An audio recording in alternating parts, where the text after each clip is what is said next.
नमो अरिहन्ताणं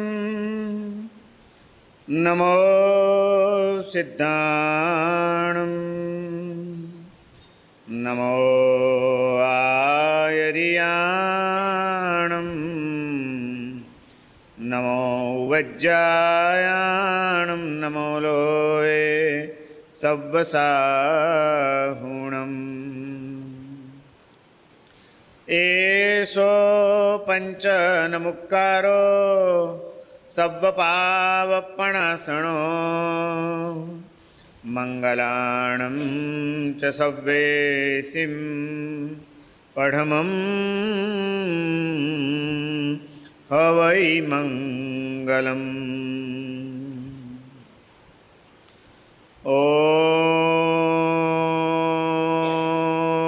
ओंकारं बिंदु संयुक्तं नित्यं ध्यायन्ति योगिनः कामदं मोक्षदं चैव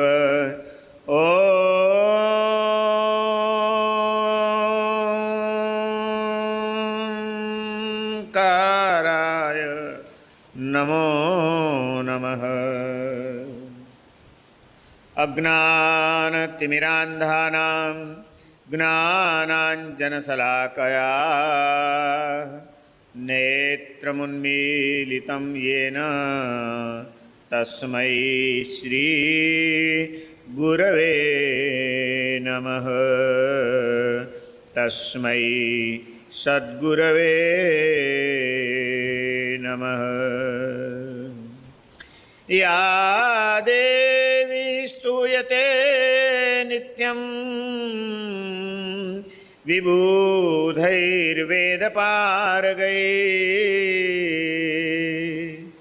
सा मे भवतु जिह्वाग्रे ब्रह्मरूपा सरस्वती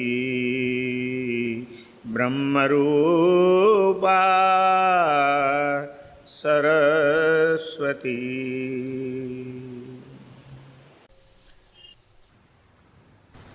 પૂજ્યપાદ આચાર્ય ભગવંત રત્નશેખર સુરીશ્વરજી મહારાજા શ્રીપાળ અને મહેણાના અનેક જીવન પ્રસંગોનું આલેખન કરતા જે કંઈ જીવનમાં સમૃદ્ધિઓ, શાંતિ અને સમાધિની અનુભૂતિઓ શ્રીપાળ અને મહેણાએ પ્રાપ્ત કરી છે, એ કોના પ્રભાવે પ્રાપ્ત કરી છે એનું વર્ણન કરે છે.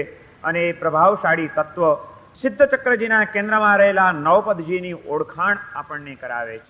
જો સિદ્ધચક્રજીની સાધના જીવનમાં આવી જાય અને એ સિદ્ધચક્રની સાથે આપણી આંતરચેતનાનો સંબંધ બંધાઈ જાય તો આપણી અશુદ્ધ ચેતના એ વિશુદ્ધ બની ગયા વિના રહે નહીં.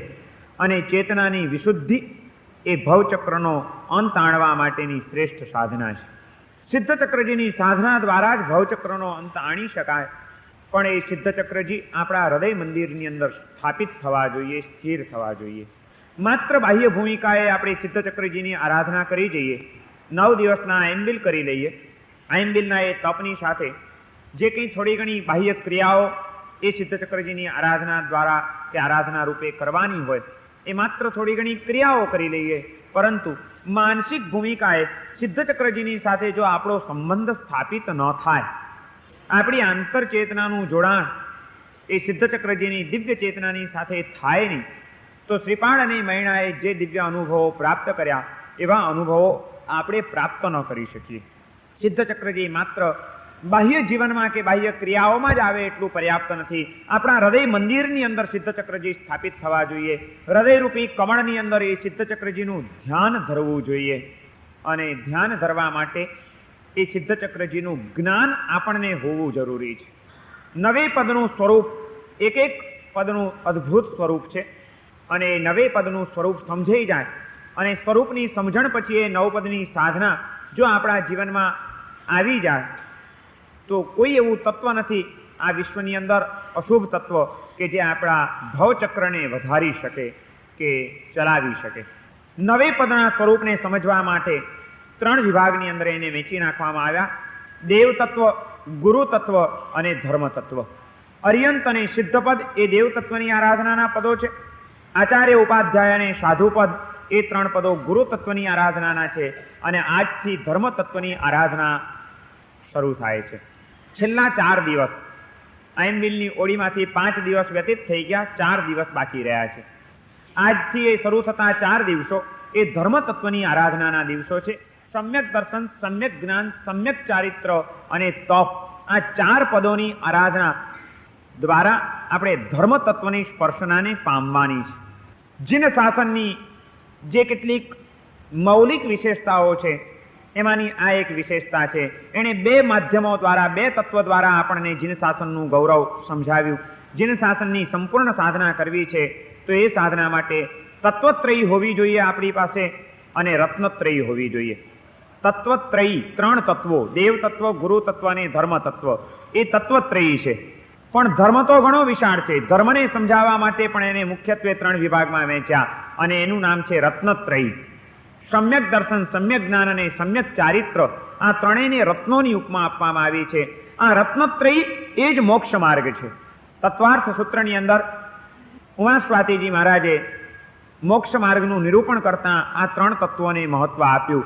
સમ્યક દર્શન, જ્ઞાન, ચારિત્રાણી મોક્ષ માર્ગ. સમ્યક દર્શન, સમ્યક જ્ઞાન અને સમ્યક ચારિત્ર, આ ત્રણેયનો સમન્વય, એનું જ નામ મોક્ષ માર્ગ છે. એક પણ તત્વની ઉપેક્ષા થાય તો મોક્ષ માર્ગ ખંડિત થઈ જાય. ત્રણેય તત્વોનું સંયોજીકરણ થાય તો મોક્ષ માર્ગ પરિપૂર્ણ બની જાય. અને આ રીતે આપણા મોક્ષ માર્ગને પરિપૂર્ણ બનાવનાર જે તત્વો છે એને જીન શાસનની અંદર રત્નત્રયી કહેવામાં આવી છે. 3 રત્નો, અને એ રત્નત્રયીને આ નવપદજીની અંદર પણ સ્થાન આપવામાં આવ્યું. છેલ્લા 4 દિવસની અંદર પહેલી 3 સાધના આ 3 તત્વની કરવાની છે. દેવ તત્વ અને ગુરુ તત્વની આરાધના પૂર્ણ થઈ.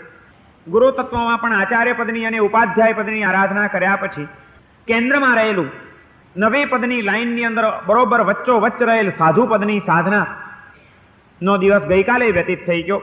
સાધુ કોને કહેવાય, સાધુ કેવા હોય, એ બધી વાતો આપણે ગઈકાલે વિચારી.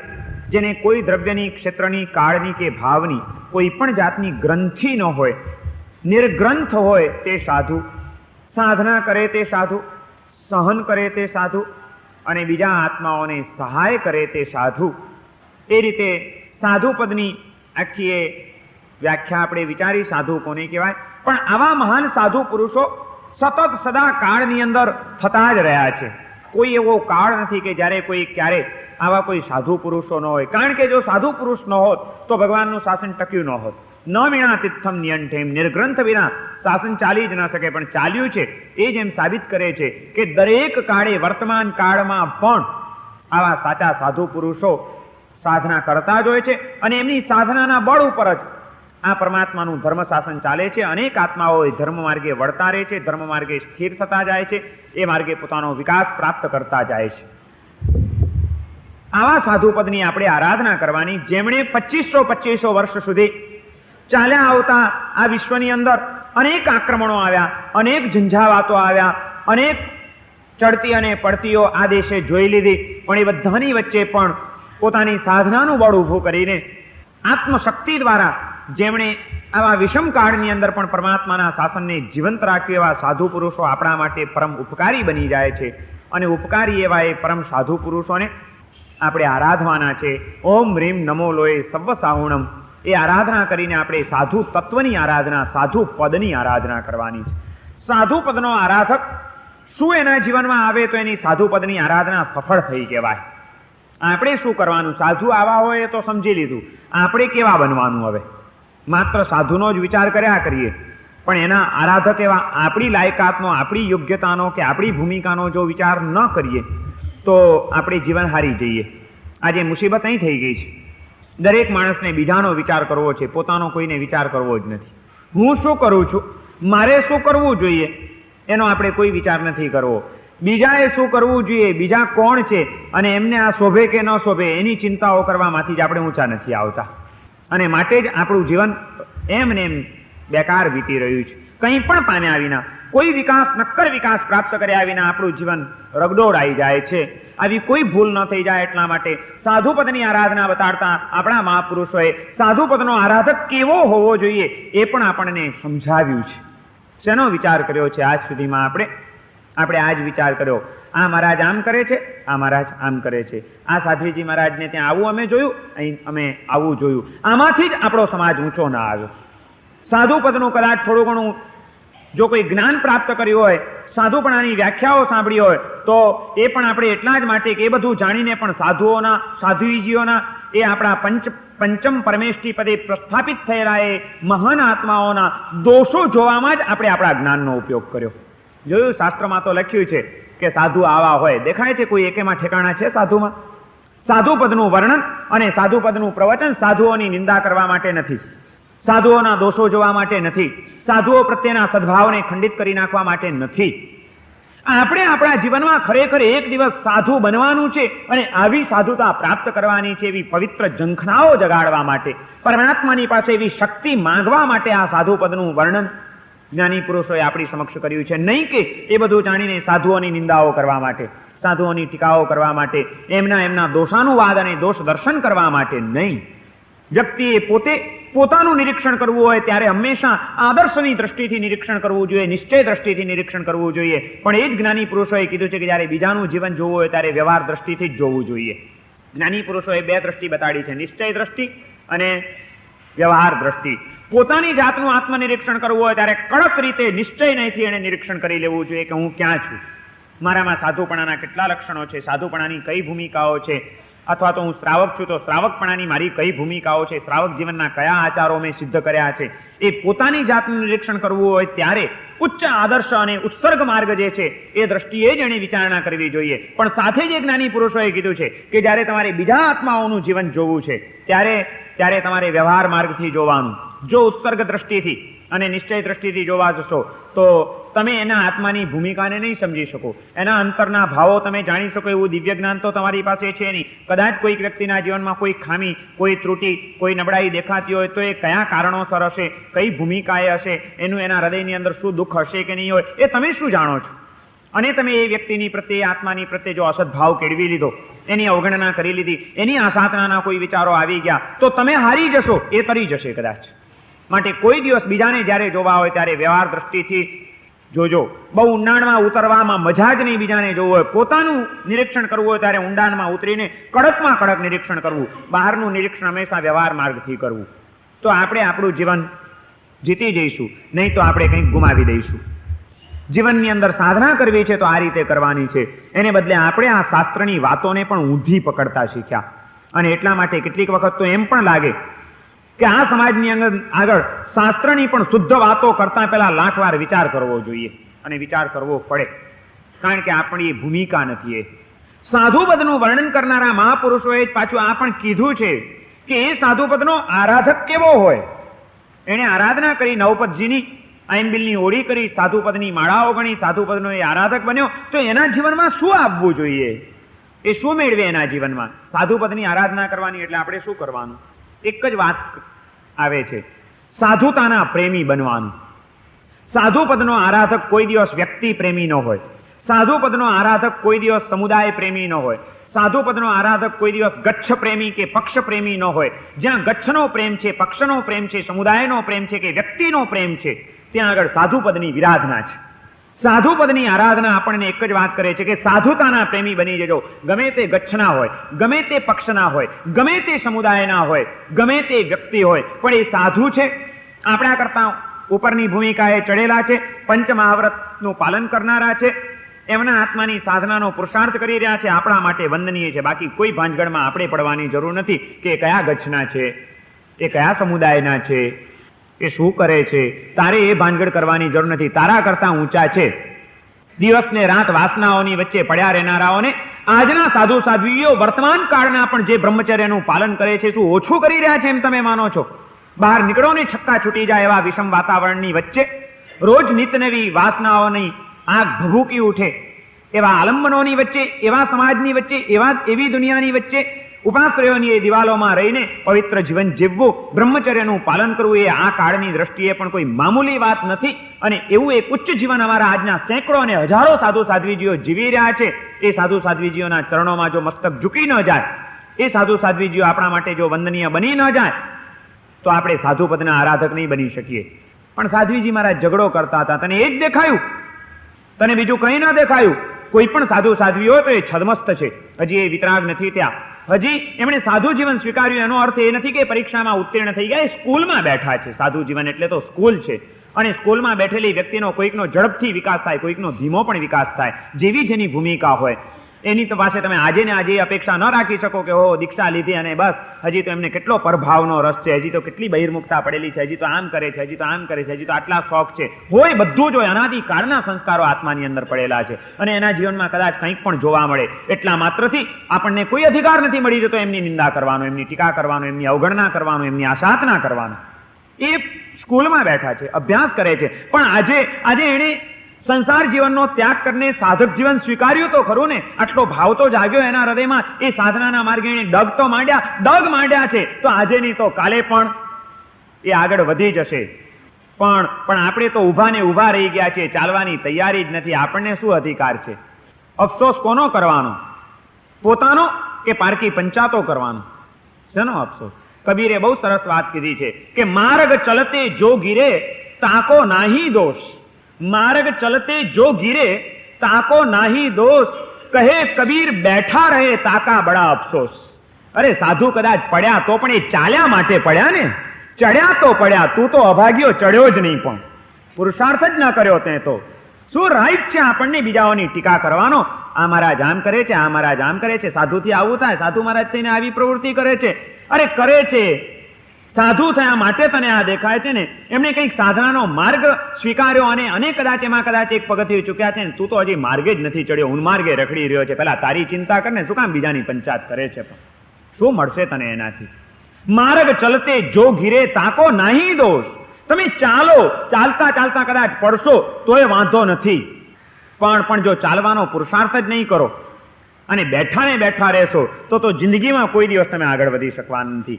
છોકરો એમ કે ના હું ઠેલણ ગાડી પકડીને પણ ચાલુ, પણ મને ડર લાગે છે, હું પડી જઈશ તો માટે મારે ચાલવું જ નથી, ને ગોળિયામાં જ પડ્યો રે, તો ક્યારે શીખે? એ તો ચાલતા એને ઊભા થવું જોઈએ, ચાલવાનો પ્રયત્ન કરવો જોઈએ. ચાલતા ચાલતા ગબડે, પડે, અથડાય, કૂટાય, છતાં પાછો ઊભો થાય, પાછો ચાલે, પાછો પડે, પાછો ચાલે, પાછો પડે, એમ કરતા કરતા એક દિવસે સડસડાટ ચાલવાની શક્તિ પ્રાપ્ત કરી લે. અનંત કાળથી અનેક અશુભ સંસ્કારોની વચ્ચે પડેલો આપણો આત્મા કદાચ આજે એને સાધુ જીવન સ્વીકાર્યું, આજે પડ્યો, વાંધો નહીં, ફરીથી ઊભો થા, વળીથી ચાલ, વળી પડ્યો, વળી ઊભો થા, વળી ચાલ. અનંત કાળની અંદર ગઈકાલે મેં જ તમને કીધું કે મેરુ પર્વતનો ઢગલો થઈ જાય એટલા ચારિત્ર જીવન આપણે લીધા, છતાં તમારું ને મારું ઠેકાણું ન પડ્યું. પણ આજે એ જ હું તમને પાછો કહું છું કે એ જ જ્ઞાની પુરુષોએ આ વાત પણ કરી છે કે એટલા માત્રથી તમે આ માર્ગની જરાય અવગણના કરતા નહીં, એટલા માત્રથી આનું જરાય મૂલ્ય ઓછું આંકતા નહીં. ભલે આજે કદાચ એ ઉચ્ચ કક્ષાની સાધુતા જે સતત સાધના કરે, સતત સહન કરે, સદાય સહાય કરે, કોઈ એને ગ્રંથિ ન હોય એવી સાધુતાની ઉચ્ચ ભૂમિકા કે એવી મસ્તી આજે નથી પ્રગટી શકતી. એનો અર્થ એ નથી કે સાધુપણું નકામું છે. અનંતકાળના અનેક સંસ્કારો સાથે જીવન જીવતો આ જીવાત્મા એ સાધનાનો પુરુષાર્થ કરે, એ જ બહુ મહત્વની વાત છે. એને ભાવ જગાડ્યો ત્યાં જે ધન્યવાદને પાત્ર બની જાય છે. અને પછી એ ચાલતા ચાલતા કદાચ ગબડશે, કદાચ પડશે, વાંધો નહીં, ફરીથી ઊભો થશે, ફરીથી એ ચાલવાનો પુરુષાર્થ કરશે ને એક દાડો આગળ પહોંચી જશે. પણ કહે કબીર બેઠા રહે તાકા બડા અફસોસ. જે ચાલતો જ નથી, બેઠો જ છે, એનો અફસોસ છે કે એ તો કોઈ દિવસ આગળ વધી શકવાનો જ નથી. સાધુ પદની આરાધના કરવાની એટલે આપણે શું કરવાનું? આ કામ કરવાનું છે. સાધુતાના પ્રેમી બની જજો. કોઈ પણ ગચ્છ, કોઈ પણ પક્ષ, કોઈ પણ સમુદાય, કોઈ પણ હોય, એમાં ક્યાંય પણ અટવાયા વિના જ્યાં ક્યાંય પણ સાધુતા છે, જે કોઈ પણ પંચમહાવ્રતધારી છે, જેમણે પણ ભગવાન મહાવીરનો આ સાધના માર્ગ સ્વીકાર્યો છે, એવા કોઈ પણ ગચ્છના, કોઈ પણ પક્ષના, કોઈ પણ સંપ્રદાયના ગમે તે સાધુ હોય, એ બધા જ આપણા માટે વંદનીય છે. એમના ચરણોમાં મસ્તક ઝુકાવી દેજો. એને બદલે આ બધું જો જોવા જશો કે કયા પક્ષના છે, કયા સમુદાયના છે, કયા ગચ્છના છે, તો સાધુપદની આરાધના નહીં થાય, સાધુપદની વિરાધના થઈ જશે. સાધુપદની આરાધના કે છે વ્યક્તિ પ્રેમી નહીં બનતા, સમુદાય પ્રેમી નહીં બનતા, પક્ષ પ્રેમી નહીં બનતા, ગચ્છ પ્રેમી નહીં બનતા, પણ સાધુતાના પ્રેમી બનજો. આજે આપણા જીવનની અંદર સાધુપદની આરાધનાઓ રૂટીન મુજબ અને બાહ્ય ભૂમિકાએ ચાલી રહી છે, પણ આપણે આપણા આત્માને પૂછવાની જરૂર છે કે આપણે સાધુતાના પ્રેમી છીએ કે કોઈ વ્યક્તિના પ્રેમી છીએ. આજે વ્યક્તિ પ્રેમ અને શક્તિ પ્રેમ વધી ગયો છે, સાધુતાનો પ્રેમ ઘટી ગયો છે. આપણે શક્તિ પ્રેમી છીએ, શક્તિના પૂજારી છીએ. હા, બંધુ ત્રિપુટીનું વ્યાખ્યાન બહુ સારું છે. શક્તિશાળી છે ને તો એની પાછળ ટોળાઓના ટોળા ફરશે. પણ આવતીકાલે આ જ તમારા માટુંગામાં કદાચ કોઈ એવો સાધુ આવશે કે જેને વ્યાખ્યાન વાંચતા નહીં આવડતું હોય, જેનું પુણ્ય કદાચ બહુ જોરદાર નહીં હોય, જેની પાસે કદાચ કોઈક વિશિષ્ટ શક્તિઓ નહીં હોય, પણ બહુ ભલા ભોળા આત્માર્થી સાધુ હશે, એક ખૂણામાં બેસીને માળા ગણ્યા કરતા હશે, એ આત્માની સાધના કરતા હશે, ત્યારે એની પાસે આવનારા કેટલા, એમનો ભાવ પૂછનારા કેટલા, એમને પધારો પધારો કરનારા કેટલા, એમની ચિંતા કરનારા કેટલા? ક્યાં ગયા બધા સાધુપદના આરાધકો? સાધુતાનો પ્રેમ છે આપણને કે શક્તિનો પ્રેમ છે આપણને? જ્યાં શક્તિ હશે ત્યાં બધા દોડવા તૈયાર છીએ, પણ શક્તિ વિહોણા કોઈક ભલાભોળા સાધુ આવે, કોઈક ભલાભોળા બહુ આત્માર્થી એક કોઈ વૃદ્ધ સાધ્વીજી બેઠા છે અને એ પોતાના આત્માની બિચારા સાધના કર્યા કરે છે શાંતિથી, તો એ પણ એક મહાન આત્મા છે, આવી સાધના કરે છે, ભલે એને વ્યાખ્યાન વાંચતા નથી આવડતું, ભલે એનું કદાચ કોઈ પુણ્ય નથી, ભલે એનામાં કોઈક વિરલ વિશેષ શક્તિ નથી, કંઈ જ નથી, પણ એ સાધુ છે, એ સાધ્વી છે, એ આત્માની સાધનાના માર્ગે પુરુષાર્થ કરી રહ્યા છે, તો એમની ભક્તિ કર્યા વિના રહું નહીં, એમની સેવાની તકને જતી ક્યારે પણ કરવું નહીં. એ ભાવ આપણા હૃદયમાં ખરો? સાધુપદની આરાધના કરવાની એટલે શું કરવાનું? સાધુતાના પ્રેમી બની જજો, બીજી બધી વાતોને ગૌણ કરી નાખજો. હા, સાધુતાની સાથે કોઈકનામાં વિશિષ્ટ શક્તિ હોય, વિશિષ્ટ પુણ્ય હોય, જે વિશિષ્ટ ઉપકાર કરતા હોય, એની પ્રત્યે આપણને વિશેષ સદભાવ જાગે એનો વાંધો નથી, એની વિશેષ ભક્તિ કરવાનું મન થાય એનો વાંધો નથી, પણ શક્તિ વગરના એવા કોઈ પણ સાધુની ઉપેક્ષા થાય એનો પૂરો વાંધો છે. સાધુપદનો આરાધક કોઈ પણ સાધુની ઉપેક્ષા કરનારો ન હોવો જોઈએ, કોઈ પણ સાધુ સાધ્વીજીની સેવા માટેની તકને જતી કરનારો ન હોવો જોઈએ, નહીં તો એની સાધુપદની આરાધના લાજે. કોઈ પણ સાધુ સાધ્વી હોય, તમને મળેલી તનની મનની ધનની કોઈ પણ શક્તિઓ, એ શક્તિઓનો ઉપયોગ એ સાધુ સાધ્વીજીની સેવામાં કર્યા વિના રહેશો નહીં. અમને મળેલી સંપત્તિ, અમને મળેલી વસ્તુઓ, અમને મળેલા સાધનો એ કોઈક સાધુ સાધ્વીજીને એમની સંયમ જીવનની સાધનામાં, એમના જીવન નિર્વાહમાં ક્યાંય ઉપયોગી બની શકે એમ છે ને એ લાભ અમને મળે છે તો લઈ લઈએ. પછી એ સાધુ મહારાજ અમારા ઓળખીતા હોય તોય ભલે, ઓળખીતા ન હોય તોય ભલે, પ્રભાવશાળી હોય તોય ભલે, સીધા સાદા હોય તોય ભલે, અમારી પરંપરાના ગચ્છના અને પક્ષના હોય તોય ભલે, કે કોઈ અન્ય ગચ્છના અને અન્ય પક્ષના હોય તોય ભલે, પણ એ સાધુ છે, આ એક જ વાત અમારા માટે બસ થઈ પડે છે. આ એક જ વિચાર જો હૃદયમાં કેળવશું તો આપણે સાધુપદના આરાધક બની શકશું. સાધુતાના પ્રેમી બનજો. સાધુપદની આરાધના એક જ વાત કરે છે, અને એટલા માટે જ નવકાર મંત્રની અંદર, કારણ કે જે કંઈ ગરબડ થાય છે અહીં થાય છે બધી. 5મું પદ બહુ ગરબડિયું પદ છે, આમ જોવા જઈએ તો બહુ ગરબડિયું પદ. બધા ગૂંચવાડા ત્યાં આગળ ઉભા થયા છે, અને એ જ્ઞાની પુરુષોને ખબર જ હશે, એટલા માટે એમણે નવકાર મંત્રની અંદર ક્યાંય સર્વ શબ્દ ન વાપર્યો કે સર્વ હરિયંતોને નમસ્કાર ને સર્વ સિદ્ધોને નમસ્કાર, પણ સાધુની વાત આવી ત્યાં કીધું કે નમો લોએ સર્વ સાહુણમ, સર્વ સાધુને નમસ્કાર. જોજે નહીં તો ક્યાંય કોઈ ગચ્છ પક્ષમાં અટવાઈ જઈશ પાછો. ખબર જ હતી, આપણી નાળ બરોબર ઓળખતા હતા જ્ઞાની પુરુષો કે આ જીવો કેવા છે, આ ગરબડમાં પડ્યા વિના રહેશે જ નહીં, ક્યાંક ને ક્યાંક મારા તારાના ભેદભાવો આ ઉભા કરી નાખશે. મામકા પરાયાની વૃત્તિ એના ચિત્તમાં આવી જ જશે કે એ પાંજા મહારાજ ને એ પાંજા નાય. શું પણ પાંજા ને પાંજા નાય એટલે? અરે સાધુપદનો આરાધક આવી બધી વાતો પકડીને ચાલે. એક ભાગશાળી મળ્યા હતા, એને એક સૂત્ર પકડ્યું હતું, પાંજો ગચ્છ અને પાંજો કચ્છ, બસ આ સિવાય એને કઈ ધર્મ જ દેખાય નહીં. શું પણ ગજબ કર્યો! ધર્મના નામે આવા બધા ધતિંગો ચાલ્યા જ કરશે જો. અને એમાં જો આપણે જ ભેગા ભળીશું તો મને ખબર નથી પડતી કે આપણે સાધુપદની આરાધના કરીશું કે ભયંકર વિરાધના કરી નાખશું. આવા કોઈ સૂત્રો મહેરબાની કરીને કોઈને પકડાવતા નહીં. કોઈ પકડાવે તો કોઈ દિવસ ભૂલે ચૂકે પકડતા નહીં, કે કોઈ દિવસ આવી વાતોમાં અટવાતા નહીં. આ બધી વાતોને ભૂલી જજો, કારણ કે આપણો શાશ્વતો એવો નવકાર મંત્ર આપણને એક જ કહે છે કે નમો લોએ સર્વ સાહુણમ, સર્વ સાધુને મારા નમસ્કાર હો. ત્યાં આગળ કોઈ ભાંજગડ કરી નથી કે આ ગચ્છના, આ પક્ષના, આ સંપ્રદાયના, આ સમાચારીનું પાલન કરતા કે આ તિથિને માનતા, એ કંઈ નહીં. સર્વ સાધુને મારા નમસ્કાર, એક જ વાત છે. અને જો એ ન હોય આપણને વાત માન્ય તો નવકાર મંત્રમાં થોડો ફેરફાર કરી નાખજો. નમો લોએ મમ સાહુણમ એમ ગણજો હવેથી. મારા માનેલા સાધુને નમસ્કાર, બાકીનાને નહીં. નમો લોએ મમ સાહુણમ, નમો લોએ મમ સાહુણમ. સવ સાહુણમની આપણે કોઈ જરૂર નથી. કેવા સાધુને નમસ્કાર? 2.5 જેસુની અંદર એનું ઇન્ટરપ્રિટેશન પણ આપ્યું છે, એની વ્યાખ્યા આપણને આપી છે કે કેવા સાધુને નમસ્કાર. 2.5 જેસુ દિવ સમુદ્દેશુ પનરસ્સુ કમ્મ ભૂમિશુ. 2.5 દ્વીપ એ 2.5 જેસુ દિવ સમુદ્દેશુ પનરસ્સુ કમ્મ ભૂમિશુ, 15 કર્મભૂમિઓ. એ બધાની અંદર જાવંતી કેવી સાહુ, જેટલા પણ સાધુ હોય કેવા સાધુ, હવે એની વ્યાખ્યા આપી. રય હરણ ગુચ્છ પડી ગ ધારા, રજો હરણ એટલે ઓઘો વગેરે ઉપકરણને ધારણ કરનારા, બરોબર છે. રય હરણ ગુચ્છ પડી ગ ધારા, પંચ મહાવય ધારા, 5 મહાવ્રત જેમણે સ્વીકાર્યા હોય, અહિંસા, સત્ય, અચૌર્ય, બ્રહ્મચર્ય અને અપરિગ્રહ, આ 5 મહાવ્રતો જેમણે પરમાત્માની સાક્ષીએ સ્વીકારેલા હોય, રજોહરણ વગેરે ઉપકરણને ધારણ કરનારા હોય, 5 મહાવ્રતને ઉચ્ચરનારા હોય, અક્ષુદ્ર આચાર વિચાર હોય, જેના અખું આયાર ચરિત્તા, જેના આચાર વિચાર એકદમ તુચ્છ, એકદમ ક્ષુદ્ર, માનવને પણ ન શોભે એવા ન હોય, કારણ કે નહીં તો ધર્મ શાસન એનાથી નિંદાય અને લાજે, એવા જે કોઈ પણ જાવંતી કેવી સાવું તે સવ્વે શિરસા મણસા મથેણ વંદામી, એ બધા જ સાધુને શિરસા એટલે મસ્તકથી અને મણસા એટલે મનથી, ભાવથી હું વંદન કરું છું, મારા એમને વંદન હો. આ વ્યાખ્યા આપી છે આપણા શાસ્ત્રકારોએ સાધુની. આમાં ક્યાં ગરબડ આવી બોલો?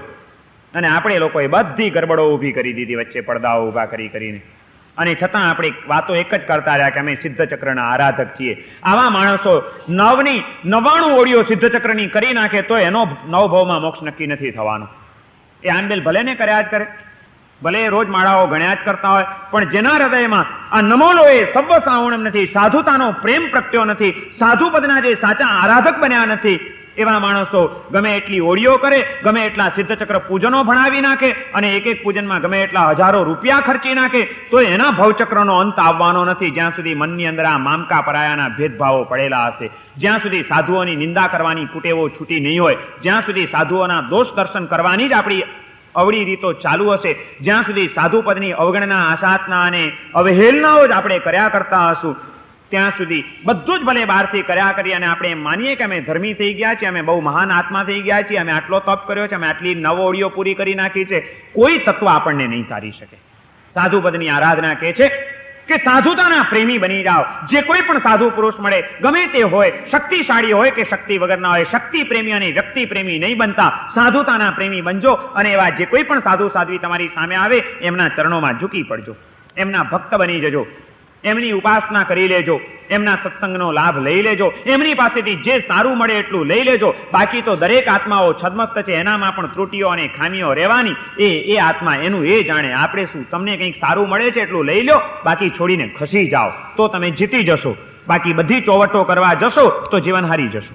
9 પદની આરાધના આપણને બહુ માર્મિક વાતો કરી રહી છે. 9 પદનો આરાધક કેવો હોય? સાધુ પદની આરાધના કર્યા અને એનામાં જો આ જાગૃતિ ના આવે, આ ખ્યાલ એના અંતરમાં ન પ્રગટે, તો એ સાધુ પદની આરાધના એને કેવી રીતે ધન્ય બનાવી શકે, એના જીવનને કેવી રીતે અજવાળી શકે? આદર્શની દ્રષ્ટિએ હંમેશા પ્રાર્થના એક જ કરવાની પરમાત્માને કે આવી નિર્ગ્રંથ દશા મારે પ્રાપ્ત કરવી છે, મારે પણ મારા જીવનમાં સાધુ થવું છે. ક્યારે થઈશું બાહ્યાંતર નિર્ગ્રંથ? જો એ પ્રાર્થના કરતા જ રહેવાનું, સતત એ સાધુતાનો ઉચ્ચ આદર્શ તો નજર સામે એ જ રાખવાનો કે આત્મજ્ઞાન ત્યાં મુનિપણું તે સાચા ગુરુ હોય. મારે આત્મજ્ઞાન પ્રાપ્ત કરવું છે અને એ રૂપ મુનિપણું પ્રાપ્ત કરવું છે.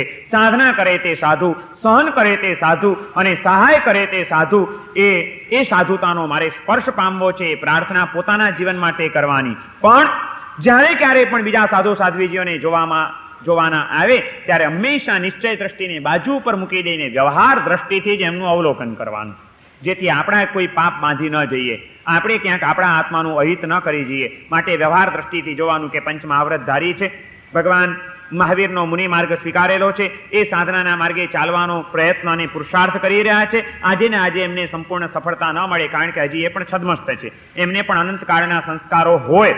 એ પ્રયત્ન અને પુરુષાર્થ કરે છે. એક જ વાત મહત્વની છે, અને એ દ્રષ્ટિએ પણ આજના કળીકાળની અપેક્ષાએ પણ જે પાડે છે ઓછું નથી પાડતા, આપણા કરતા તો લાખ દરજ્જે ઘણું ઊંચું પાડી રહ્યા છે. એ એક જ વાત આપણું મસ્તક ઝુકાવી દેવા માટે બરોબર સમર્થ છે. આ કાળની અંદર પણ આટલું પાડવું એ કંઈ ઓછી વાત છે? આ ડામરની સડકો ઉપર આપણા એ હજારો સાધુ સાધ્વીજીઓ ઉઘાડા પગે ચાલ્યા જાય ધોમધકતા તાપની અંદર, પણ એ કોઈ સામાન્ય વાત છે?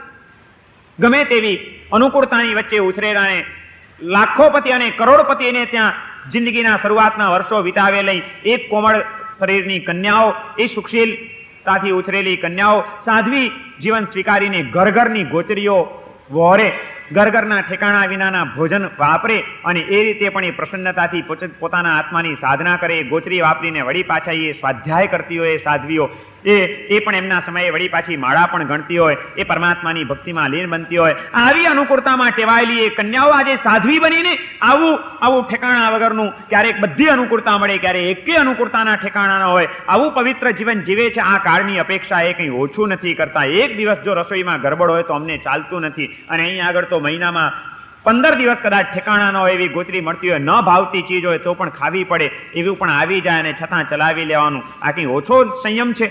આ કોઈ ઓછી મનને નિયંત્રિત કરવાની સાધના એમણે કરી છે? ગજબ કર્યું છે. એમને અમારા નમસ્કારો. એમ મસ્તક ઝૂકી ન જાય આપણું. સાધુ ક્યારે ક્યારે યાદ આવે? કાલે આખો દિવસ સાધુ યાદ આવ્યા હતા. કેટલા પિક્ચર જોયા હતા કાલે? ધનના અણગારને જોયા હતા જમતા જમતા. ગરમી લાગતી હતી ત્યારે મેતારજ મુનિને જોયા હતા કે માથા ઉપર નસો ફાટી જતી હતી.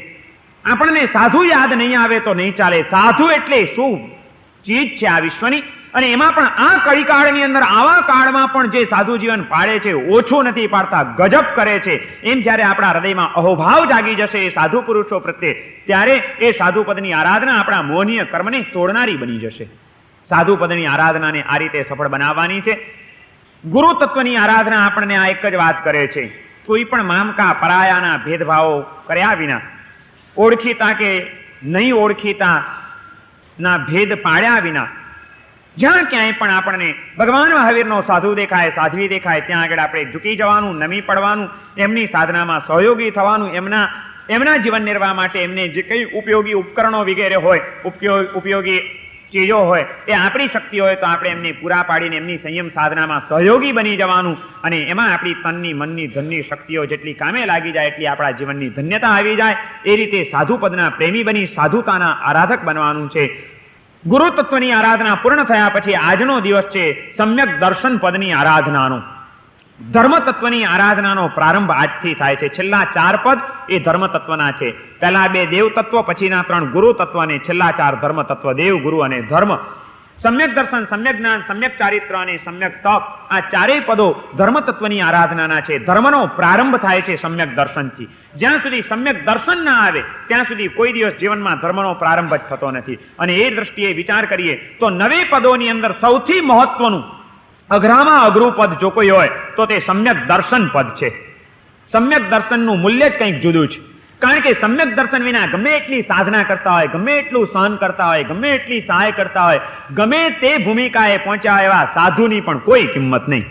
માંસ ખમણના પારણે માંસ ખમણની આરાધના કરતો તો અગ્નિ શર્મા તાપસ. સાધના જબરજસ્ત એની પાસે. સહન કેટલું કર્યું એણે.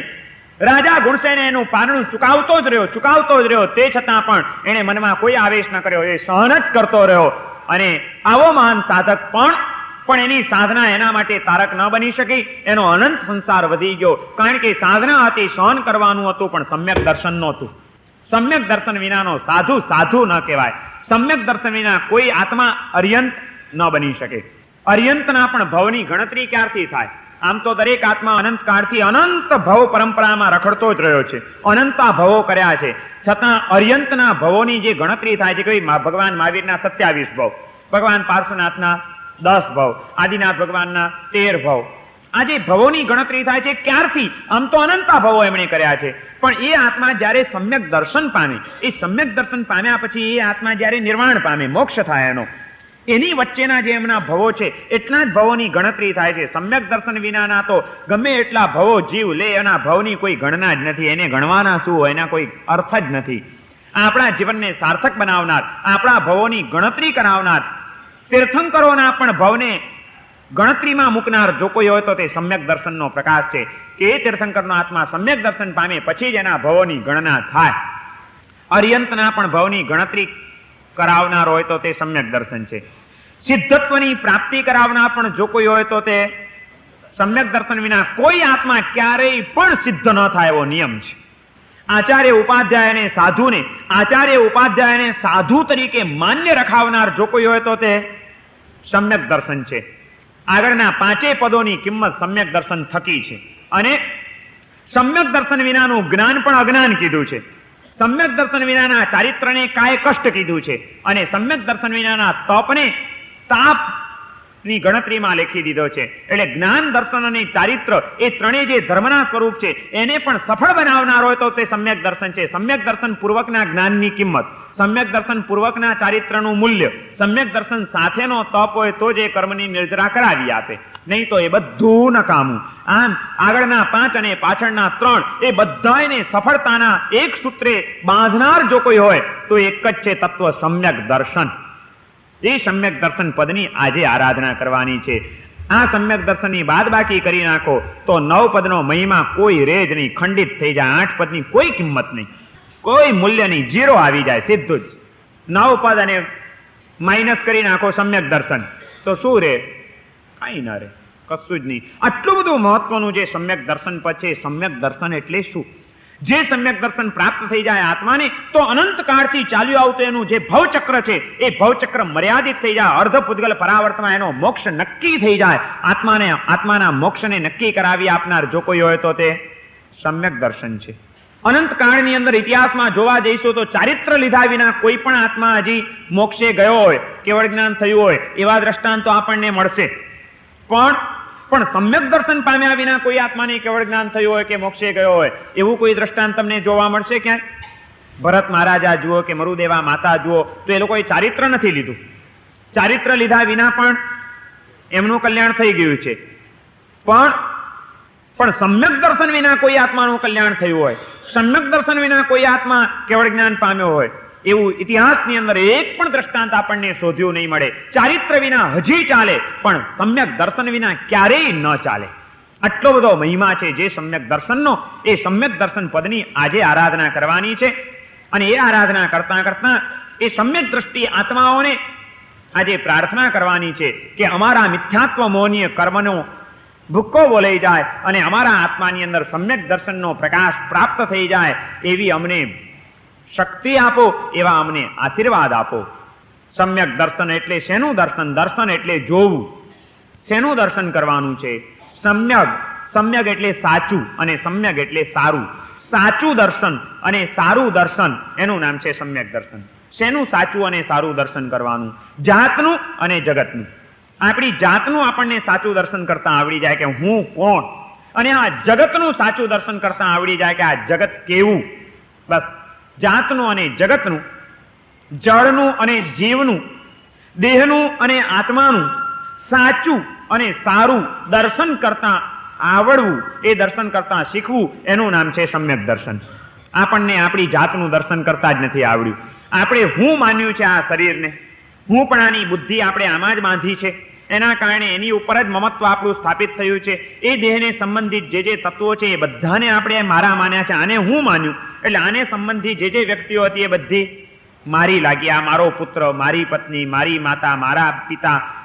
શેના કારણે આ બધા માતા, પિતા, પત્ની, પુત્ર, પરિવાર, આ બધા સંબંધો કોના આધારે થયા? આત્માના આધારે થયા છે. આ તમારી માં છે કે આ તમારો બાપ છે, એ સંબંધ કોના થકી તમારો બંધાયો? આ દેહ થકી જ ને. કે આ તમારો દેહનો સંબંધ એ વ્યક્તિઓ સાથે જોડાયેલો છે. તો આપણે આને હું માન્યું એટલે આને સંબંધિત તત્વો બધા મારા લાગ્યા, એ સિવાયનું કોઈ મારું લાગ્યું જ નહીં. સમ્યક દર્શનનો પ્રકાશ જ્યારે પ્રાપ્ત થાય છે ત્યારે એ સમજાય છે કે આ એ હું નહીં, આ તો હુંને મળેલું એક ઉપરનું આવરણ છે. હું તો આ હતું ત્યારે આજે પણ છે, આ કાલે નહીં હોય દેહ, એ માટીમાં મળી જશે અને રાખ થઈ જશે ત્યારે પણ હું તો રહેવાનો જ છું. એટલે હું કોઈક જુદી ચીજ છે અને આ તો હુંને મળેલી એક બહારની ઉપાધિ છે. કોઈ દિવસ તમારો જબ્બો કે તમારું શર્ટ એને તમે હું માન્યું કે આ શર્ટ પહેર્યું છે એ હું છું એમ લાગ્યું? આ શું છે શર્ટ? એ જે હું માન્યું છે પોતાના દેહને, એ હુંની ઉપરનું એક વસ્ત્ર છે, એક કપડું છે, એને ઢાંકવાનું એક આવરણ છે. પણ એ જબ્બો એ હું નથી, કપડું એ હું નથી. કારણ કે કપડું ફાટી પણ જશે છતાં તમે બેઠા હશો. કપડું કદાચ આગમાં સળગી પણ જશે, તમે જીવતા હશો. કારણ કે કપડું એ તમે નથી. સમ્યક દર્શનનો પ્રકાશ આપણને કહે છે કે હું આ દેહ કાલે બળી પણ જશે પણ છતાં હું જીવતો હશે, એ સલામત હશે. જેમ બહારનું વસ્ત્ર એને આપણે હું નથી માનતા, એમ સમ્યક દર્શનનો પ્રકાશ પ્રાપ્ત થયા પછી આ દેહ એ હું, એ માન્યતા ટળી જાય છે. જેમાં કપડું એ મારી ઉપર લાગેલું બહારનું આવરણ છે, એમ સમ્યક દ્રષ્ટિ આત્માને સમજાય કે આ દેહ એ મારા આત્માની ઉપર લાગેલું એક આવરણ છે, પણ એની અંદર છુપાયેલો જે હું છું આત્મા, એ તો એક કોઈ જુદું જ તત્વ છે. તો એ હું એટલે કોણ? આ એનો પહેલો વિચાર આવે. એ હુંની સાચી ઓળખાણ કરવાની ઝંખના જાગે, અને જ્યારે હુંનું એ ભાન થાય ત્યારે સમ્યક દર્શનનો પ્રકાશ પ્રાપ્ત થયો કહેવાય. સમ્યક દર્શન એટલે બીજું કંઈ જ નથી. દેહથી ભિન્ન એવા ચૈતન્યની અનુભૂતિ, એનું નામ છે સમ્યક દર્શન. જળ અને જીવનો વિવેક, એનું ભેદ જ્ઞાન, એનું નામ છે સમ્યક દર્શન. તાત્વિક દ્રષ્ટિએ, ઉચ્ચ દ્રષ્ટિએ સમ્યક દર્શન એટલે આ જ છે, બીજું કંઈ જ નથી. અને એટલા જ માટે નવપદજીની પૂજા રચતા રચતા પદ્મ વિજયજી મહારાજે નવપદજીની પૂજામાં એમ કીધું કે આત્મ જ્ઞાન કો અનુભવ દર્શન સરસ સુધારસ પીજીએ પ્રભુ નિર્મલ દર્શન દીજીએ. શું સમ્યક દર્શન એટલે? આત્મ જ્ઞાન કો અનુભવ દર્શન. આત્મા વિશેનું જ્ઞાન તો મેળવ્યું કે આ શરીરે હું નથી, આત્મા એ શરીરથી જુદો છે, આ બધું જ્ઞાન મેળવ્યું, પણ દેહથી ભિન્ન એવા આત્માનો અનુભવ થયો છે ખરો આપણને? આ કપડું આપણને જુદું છે એ અનુભવ થયો છે, ખબર પડે છે, પણ આ દેહ એ મારાથી જુદો છે એવો અનુભવ આપણે કોઈ દિવસ કરી શક્યા છીએ? નથી કર્યો. તો એ જે અનુભવ થવો એનું જ નામ છે સમ્યક દર્શન. આત્મ જ્ઞાન કો અનુભવ દર્શન સરસ સુધારસ પીજીએ પ્રભુ નિર્મલ દર્શન દીજીએ. પ્રભુ આવું નિર્મળ દર્શન, આવું આત્મ સ્વરૂપનું પવિત્ર દર્શન, આવું સમ્યક દર્શન અમને આપ આપો, એવી પદ્મ વિજયજી મહારાજ પ્રાર્થના કરે છે પરમાત્માની પાસે. સમ્યક દર્શન એટલે બીજું કંઈ જ નથી. દેહથી ભિન્ન એવા ચૈતન્યની અનુભૂતિ, આત્મ તત્વનો સાક્ષાત્કાર, એનું જ નામ સમ્યક દર્શન છે. આ જ વાત શ્રીમદ રાજચંદ્રજીએ પણ કરી. આત્મા એટલે શું એ સમજાવતા એમણે એમ કીધું કે છે દેહાદિથી ભિન્ન આત્મા રે, છે દેહાદિથી ભિન્ન આત્મા. દેહ આદિથી બધું જ લઈ લેવાનું. દેહ, ઇન્દ્રિય, મન, બુદ્ધિ, આ કર્મ, આ બધાથી પર છે દેહાદિથી ભિન્ન આત્મા રે, એવું જાણે સદગુરુ યોગથી રે. સદગુરુ પાસેથી જ્યારે આવું જાણી લે કે દેહ, ઇન્દ્રિય, મન, બુદ્ધિ આ બધાથી પર છે આત્મતત્વ, એ જુદું તત્વ છે આત્મતત્વ, એ જાણ્યું પછી જે જ્ઞાને કરીને જાણ્યું રે તેની વર્તે શુદ્ધ પ્રતીત. કયું ભગવંતે દર્શન તેહને રે, તેનું બીજું નામ સમકીત. મૂળ માર્ગ સાંભળો જીનનો રે. જીનેશ્વરના માર્ગનું એ વિવેચન કરતા શ્રીમદે ત્યાં આગળ કહી દીધું કે જે જ્ઞાને કરીને જાણ્યું રે તેની વર્તે શુદ્ધ પ્રતીત. જ્ઞાન દ્વારા જે જાણ્યું કે દેહાદિથી ભિન્ન છે મારો આત્મા, એની શુદ્ધ પ્રતીતિ થાય, અનુભવ થાય, સાક્ષાત્કાર થાય, એની વર્તે શુદ્ધ પ્રતીત. કયું ભગવંતે દર્શન તેને રે, સમ્યક દર્શન ભગવાને એને કીધું છે, એનું જ બીજું નામ સમકિત. એને જ બીજા શબ્દોની અંદર સમ્યક તો કહેવામાં આવે છે. સમ્યક દર્શન એ કોઈ સામાન્ય વસ્તુ નથી જે આપણી સાધુ જીવનની સાધનાને સફળ બનાવી દે, જે આપણા ચારિત્ર, જ્ઞાન અને તપને લેખે લગાડી દે, જે આપણને આપણા ભવોને નિયંત્રિત કરી નાખે, અને જે આપણને સિદ્ધ થવાનું રજિસ્ટ્રેશન કાઢી આપે. સર્ટિફિકેટ છે. સમ્યક દર્શન એટલે સિદ્ધ થવાનું સર્ટિફિકેટ છે. એક વખત આત્મા જો સમ્યક દર્શન પામ્યો તો એનું સિદ્ધત્વ નિશ્ચિત થઈ ગયું. હવે એનું રજિસ્ટ્રેશન થઈ ગયું કે વહેલા મોડા પણ હવે તમને સિદ્ધત્વ મળવાનું. ફાઇનલ. એમાં કોઈ ફેરફાર ન કરી શકે.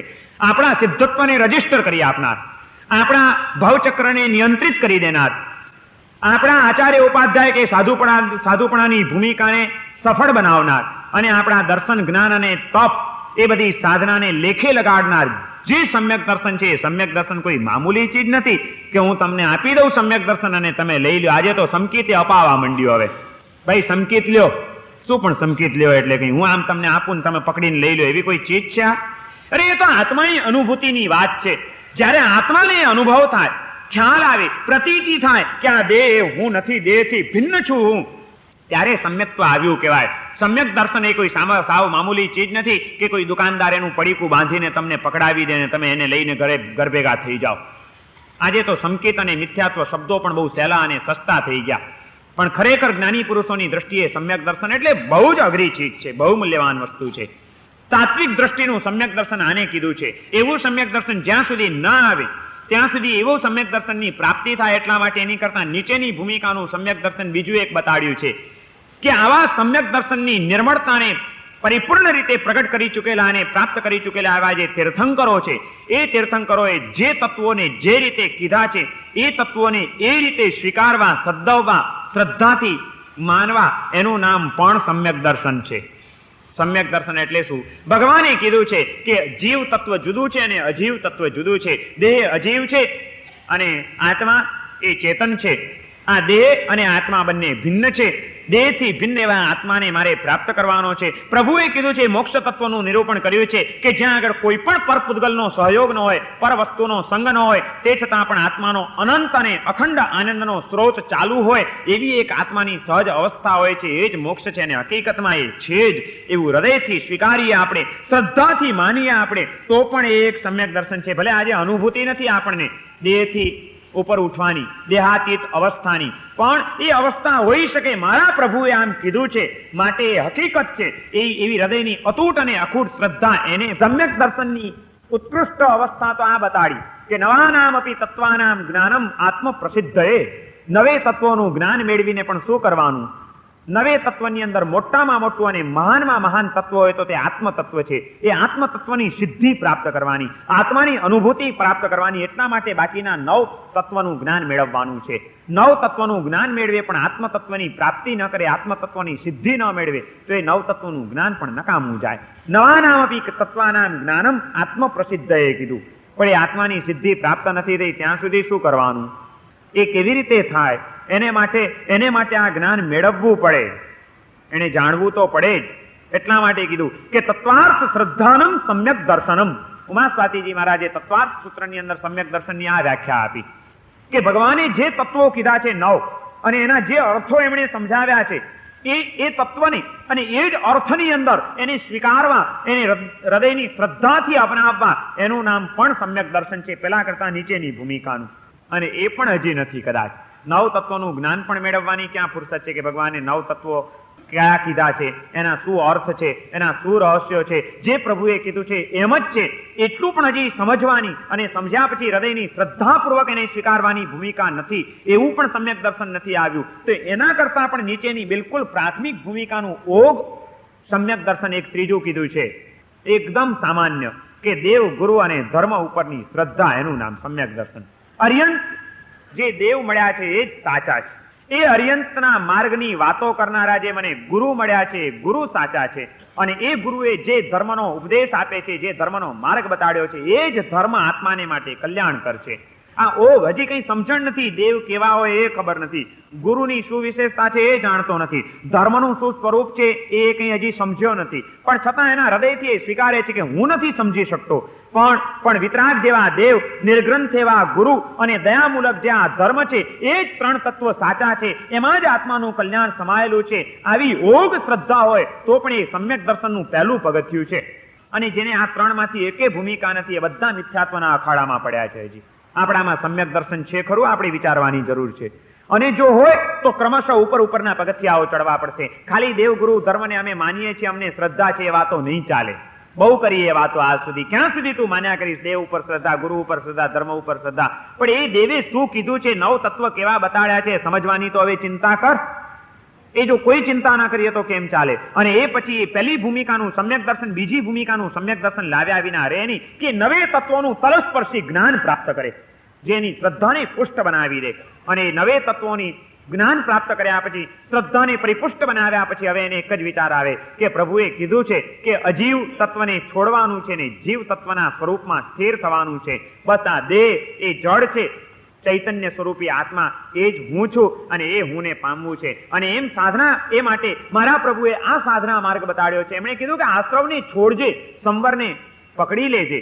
ચલો આશ્રવનો ત્યાગ કરતો જવું અને સંવરની સાધના કરતો જવું. અને એ સાધના કરતા છેવટે દેહથી ભિન્ન એવા આત્મ સ્વરૂપની અનુભૂતિ જે પ્રાપ્ત થઈ જાય છે, બસ નવાનામ અપી તત્વાનામ જ્ઞાનમ આત્મ પ્રસિદ્ધએ, આત્મ તત્વની અનુભૂતિ રૂપે સમ્યક દર્શન, એ જ સાચું સમ્યક દર્શન પ્રાપ્ત થાય છે. અને જ્યારે એ સમ્યક દર્શન પ્રાપ્ત થઈ જાય છે, આત્મ સ્વરૂપનો અવબોધ થઈ જાય છે, ત્યારે આજ સુધી જેને હું માન્યું હતું એ હવે એને હું નથી લાગતું. આજ સુધી જેને મારા માન્યા હતા એ હવે એને મારા નથી લાગતા. અને હું અને મારાપણાની દુર્બુદ્ધિઓ ટળી, એટલે એ દુર્બુદ્ધિના કારણે ઊભી થતી આસક્તિઓ, અશાંતિઓ, સંઘર્ષો, સંક્લેશો, સંતાપો, આ બધું જ ટળી જાય છે. પછી આ બધી ગરબડો જીવનમાં કેમ ઊભી થઈ ગઈ છે? જે મારા નથી એને મારા માન્યા છે, માટે મારાના કારણે કશાયો કરીએ છીએ, મારાના કારણે ધમાલો કરીએ છીએ, મારાના કારણે કેટલાય જીવો સાથે દુશ્મનાવટો કરીએ છીએ.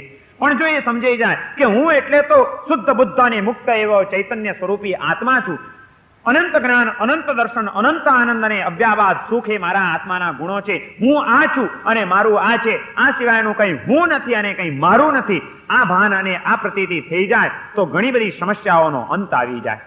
તમે કહેશો કે સમ્યક દર્શનનો આમ પ્રકાશ પ્રાપ્ત થાય, આત્માની અનુભૂતિ થાય ને એકાએક આવા સંસ્કાર બદલાઈ જાય, પણ અનંત કાળથી જન્મ જન્મથી આ સંસ્કાર આપણા જીવે તો ઘૂંટેલા છે કે આ દેહને જેણે હું માન્યું છે. કોઈ પણ આ દેહના નામથી બોલાવે તો તરત જ આપણે જવાબ આપીએ છીએ. કોઈ કહે કે એ આત્મા, તો આપણે કોઈ દિવસ બોલતા નથી. પણ કોઈ કહે છે કે એ જક્ષીભાઈ, તો તરત જક્ષીભાઈ કહે છે શું છે? કારણ કે જક્ષીભાઈ એ શબ્દની સાથે હુંપણાની જેટલી આપણે સંબંધ બાંધ્યો છે એટલો આત્માની સાથે હુંપણાનો ખ્યાલ આપણે બાંધ્યો નથી. અડધી રાતે ઊંઘમાં પણ કોઈક પૂછે કોણ તમે, તમે ગયા કોકની પાસે, અને પેલો કે કોણ છો, તો આપણે શું કહીશું? હું જીનચંદ્ર વિજય છું. મને એ જ બોલવાનું મન થશે કે હું જીનચંદ્ર વિજય. કારણ કે આ દેહ જે મને મળ્યો અને આ દેહને થોડાક ટાઈમ માટે જે એક નામ મળ્યું છે, એ નામમાં જ હુંપણાની મેં બુદ્ધિ બાંધી લીધી છે કે જીનચંદ્ર વિજય એટલે હું. એથી વધુ મારો કોઈ ખ્યાલ જ નથી. 10 જણાના ફોટા બતાડશે અને આમાં કહેશે કે તમારો ફોટો કયો, તો આપણો જે ફોટો હશે હું કહીશ કે આ મારો ફોટો. આ તારો ફોટો છે, તારો કોઈ દિવસ ફોટો પડે? આત્મા તો અરૂપી છે, અરૂપીને કોઈ દિવસ પકડાય? આ તો મને મળેલા દેહનો ફોટો છે, મારો ફોટો નથી. આ ભાન આપણને ક્યાં થાય છે? કેટલી બધી દેહાત્મ બુદ્ધિ આપણી કેળવાઈ ગઈ છે. આ દેહની અંદર જ આત્મપણાની બુદ્ધિ, દેહાત્મ બુદ્ધિ એવી આપણે જડબે સલાક એક રૂપ કરી દીધી છે કે આપણે એનાથી ભિન્ન કંઈ વિચારી શકતા જ નથી. જ્યારે સાચું તાત્વિક દ્રષ્ટિનું સમ્યક દર્શન તો આ વાત કરે છે કે હું અને મારાપણાના ખ્યાલો બદલાઈ જાય. આ સુધી આને હું માન્યું હતું, સમ્યક દર્શન પ્રાપ્ત થાય એટલે આજ સુધી જેને હું નહોતું માન્યું એ હું યાદ આવે. આજ સુધી જે મારા નહોતા માન્યા એ બધા મારા લાગે. એક જ ક્ષણમાં એ પરિવર્તન, એ ચમત્કાર છે. સમ્યક દર્શન એટલે એક અદ્ભુત ચમત્કાર છે જે અનંત કાળના જીવના સંસ્કારોને બદલી નાખે છે. એક કાચી સેકન્ડમાં સંસ્કાર બદલાઈ જાય, આત્માનો આખા વલણ ચેન્જ થઈ જાય. થઈ શકે આવું? વર્ષોના દીર્ઘકાળના સંસ્કારો 1 મિનિટમાં બદલાઈ શકે? બદલાઈ શકે. દુનિયાની અંદર નાનકડો વ્યવહાર કરતા પણ જો સંસ્કાર બદલાઈ શકતા હોય તો આધ્યાત્મિક જગતની અંદર જ્યારે કોઈ અનુભૂતિ પ્રાપ્ત થાય ત્યારે એ સંસ્કાર બદલાય, એમાં કોઈ આશ્ચર્ય નથી. દુનિયાનો દરેક માણસનો અનુભવ છે કે વર્ષોના સંસ્કારો પણ એક દિવસમાં બદલાઈ શકે છે. તમારે ત્યાં એક કન્યાનો જન્મ થયો, એ કન્યા બાપના ઘરે ઉછરી રહી છે. 22 કે 24 વર્ષ સુધી એ બાપના ઘરે રહી કુંવારી અવસ્થાની અંદર. એ 24 વર્ષ સુધીનો એનો સંસ્કાર શું? એને કોઈ કહે કે તારું નામ લખાવ સ્કૂલમાં, હોસ્પિટલમાં, ક્યાંય પણ જાય તો એ પોતાના નામની સાથે કોનું નામ લખાવે? બાપનું લખાવશે. એને કોઈ પૂછે કે તારું ઘર કયું, તો એ કોનું ઘર બતાડશે? બાપનું ઘર બતાડશે. 24 વર્ષ સુધી એને આ સંસ્કાર ઘૂંટ્યો છે કે પોતાના નામની સાથે બાપનું જ નામ લખાવવાનું, પોતાનું ઘર એટલે બાપનું જ ઘર બતાડવાનું. અને 24 વર્ષના અંતે તમે એ તમારી કન્યાના લગ્ન કર્યા, સગપણ થયા અને એના લગ્ન થયા. ગઈકાલ સુધી એ કુંવારિકા હતી, આજે તમે એના લગ્ન કર્યા. લગ્ન કરીને કોર્ટમાં જવાનું છે, તરત જ એને ત્યાં આગળ પૂછવામાં આવે કે તમારું નામ લખાવો. એ પોતાના નામની સાથે કોનું નામ લખાવશે? એને કોઈ પૂછે કે તારું ઘર કયું, તો એ કયું ઘર બતાડશે? બાપનું કે ધણીનું? આજ સુધી જે સાસરું એને માટે કોઈ લેવા દેવા હતી, એને જ્યાં સુધી એના સગપણ નહોતા થયા ત્યાં સુધી એ કન્યાને એ ઘર સાથે કોઈ લેવા દેવા હતી?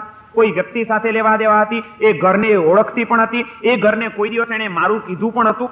જે ઘરને એને 24 વર્ષમાં એકે દિવસ મારું નથી કીધું, એ ઘર એક દિવસની અંદર મારું બની જાય છે. એને કોઈ પૂછે કે તારું ઘર કયું, તો કે મારું આ તો એ હવે એને માટે પારકું થઈ ગયું. જે પોતાનું હતું એ પારકું થઈ ગયું, જે પારકું હતું એ પોતાનું થઈ ગયું. જો એક વ્યક્તિની સાથે સંબંધ બંધાયો તો 24 વર્ષના સંસ્કાર એક દિવસમાં બદલાઈ શકે છે? બદલાઈ શકે છે. જો એક વ્યક્તિની સાથે સાચો સંબંધ બંધાય તો પારકું લાગતું તો એ મોક્ષ ઘર પોતાનું લાગે, અને આજ સુધી જે પોતાનું ઘર માન્યું હતું એ બધું હવે એને ભાડુંથી લાગે. સમ્યક દર્શનનો પ્રભાવ શું? આ સમ્યક દ્રષ્ટિ આત્માને આ સંસાર એ ભાડાનું ઘર લાગે, મોક્ષ એ પોતાનું ઘર લાગે. બદલાય સંસ્કાર? સાચો સંબંધ બંધાયો હોય તો બદલાય. વાતો ચાલ્યા કરતી હોય ત્યાં સુધી. લગ્ન કરતા પેલા સગપણની વાતો કેટલા દાડા ચાલે? અને સગપણની વાતો ચાલતી હોય ને ત્યારે છોકરી કહે કે મારું ઘર પેલું, તો માર જ ખાય કે બીજું કંઈ કરે? આપણે કર્મસત્તાનો માર જ ખાતા આવ્યા છીએ, કારણ કે આપણે ખાલી વાતો જ કરી છે હજી મોક્ષની. આપણો ક્યાં સંબંધ બંધાયો છે? પણ સંબંધ બંધાયા વિના વાતો કર્યા કરીએ છીએ. બાકી જો સાચો સંબંધ બંધાય તો ચેન્જ થયા વિના રહે જ નહીં સંસ્કાર. એક વખત સમ્યક દર્શન પ્રાપ્ત થયું એટલે કામ પતી ગયું. પછી એ કદાચ સંસારની ક્રિયા કરે, એ બાપના ઘરે પણ જાય છોકરી, પણ છતાં પોતાનું માને, એને પિયર તરીકેના ખ્યાલથી જે જાય કે હું પિયરમાં આવી છું, મારા ઘરમાં નથી, એ જ એને ખ્યાલ હોય. એમ સમ્યક દ્રષ્ટિ આત્મા સંસારમાં રહ્યો હોય, એ સંસારમાં રહે, સંસારની ક્રિયાઓ કરે, બધી જ પ્રવૃત્તિઓ આચરે, પણ છતાં એની સતત જાગૃતિ હોય કે આ કંઈ મારું નથી, આ હું ખોટી જગ્યાએ ફસાયો છું, મજબૂરી છે, સંયોગો છે, માટે અહીંયા આગળ આવ્યો છું, આ બધું કરું છું, પણ હકીકતમાં આમાં મારું કાંઈ જ નહીં. આ ખ્યાલ એને સતત હોય. સમકિત દ્રષ્ટિ જીવડો કરે કુટુંબ પ્રતિપાળ, અંતરથી અળગો રહે જેમ ધાવ ખેલાવે. પોતાનું બાળક છે અને એકબીજાના છોકરાને પણ એને ઉછેરવાની જવાબદારી સ્વીકારી છે કે એના માથે આવેલી છે. બંને બાળકને એ ઉછેરે, બંનેને કદાચ એ ધવડાવે, બંનેને એ નવડાવે, બંનેને એ ખવડાવે, બંનેને એ રમાડે, બધું જ કરે, પણ બે બાળકોની પ્રત્યેના વલણમાં કોઈ ફરક પડે ખરો? એક એને પોતાનું લાગે અને એક એને કરે. પ્રવૃત્તિ બંનેની સરખી કરે, બંનેને નવડાવવાની ક્રિયા કરે, બંનેને ધવડાવવાની ક્રિયા કરે, બધું જ કરે, પણ છતાં અંતરથી અળગો રહે જેમ ધાવ ખેલાવે બાળ. જેમ ધાવ માતા પોતાના બાળકને અને બીજાના બાળકને બેની સાથે વ્યવહાર કરે એમાં જેમ ફરક હોય, એમ એક સામાન્ય આત્મા, મિથ્યા દ્રષ્ટિ આત્મા સંસારની પ્રવૃત્તિ કરે અને એક સમ્યક દ્રષ્ટિ આત્મા સંસારની પ્રવૃત્તિ કરે. પ્રવૃત્તિ બંનેની સરખી હોય, છતાં બંનેમાં ઘણો બધો ડિફરન્સ હોય, ઘણું બધું અંતર હોય. સમકિત દ્રષ્ટિ જીવડો કરે કુટુંબ પ્રતિપાળ. જવાબદારી છે. જ્યારે એ પ્રકાશ પ્રાપ્ત નહોતો થયો, એ ગતાગમ નહોતી, ત્યારે સંસારની જવાબદારીઓ ઊભી કરી લીધી છે, સ્વીકારી લીધી છે, અને એ હવે જવાબદારીઓ અદા કરવા માટે એને ઘણી ઘણી પ્રવૃત્તિઓ પણ કરવી પડે છે. ફરજ છે એની, નૈતિકતા થઈ ગઈ છે હવે એની. હવે એને જે ઝાડ પાથરી છે એમાંથી એ નીકળી શકે એમ નથી, માટે પણ એને ચલાવવું પડે છે. પણ તે છતાં એમાં અંતરની હવે એની લાલસા ન હોય, એ અંતરથી અળગો રહે, અંતરથી અલિપ્ત હોય. ઠીક છે, વિચરે ઉદય પ્રયોગ, કર્મના ઉદયો છે એમાંથી પસાર થઈ જવાનું, બાકી એમાં બહુ લીન બનવાનું નહીં. એ સંબંધો નભાવી લેવાના, પણ એમાં જાતનું ભાન ભૂલવાનું નહીં. સતત એ જાગ્રત હોય, બસ એનું નામ સમ્યક દ્રષ્ટિ આત્મા. અને આવો સમ્યક દ્રષ્ટિ આત્મા અર્ધ પૂતગલ પરાવર્તમાં સિદ્ધત્વની પ્રાપ્તિ કરે એમાં કોઈ આશ્ચર્ય જ નથી. કારણ કે એને સંસારમાં પછી રખડાવે કોણ? કયું તત્વ એને રખડાવી શકે? એ બધી જ પ્રવૃત્તિ કરે, છતાં હૃદયનો નિર્ધ્વંસ ભાવ, હૃદયના તીવ્ર પરિણામો, હૃદયની ગાઢ આસક્તિ એમાં ભેગી ભળે જ નહીં. માટે જે કર્મબંધ ઉત્કૃષ્ટ કક્ષાનો થવો જોઈએ એવો અશુભ કર્મબંધ એનો અપોષી હોય બંધો, જેણ ન નિધમ દસમ કુણઈ. સંમત દૃષ્ટિ જીવો જૈવીહુ પાવમ સમાય રે કિંચી. સમ્યક દ્રષ્ટિ જીવ જોકે પાપ સમારંભ પણ કરે, પાપની પ્રવૃત્તિ પણ કરે, કરવી પડે એને, કોઈક મુસીબત હોય, કોઈક મજબૂરી હોય, ક્યાંક ફસાઈ ગયો હોય અને એને પાપની પ્રવૃત્તિ પણ કરવી પડે. સંમત દૃષ્ટિ જીવો જૈવીહુ પાવમ સમાય રે, પાપ સમાચરે, પણ અપોષી હોય બંધો, તો પણ એને કર્મબંધ બહુ અલ્પ થાય.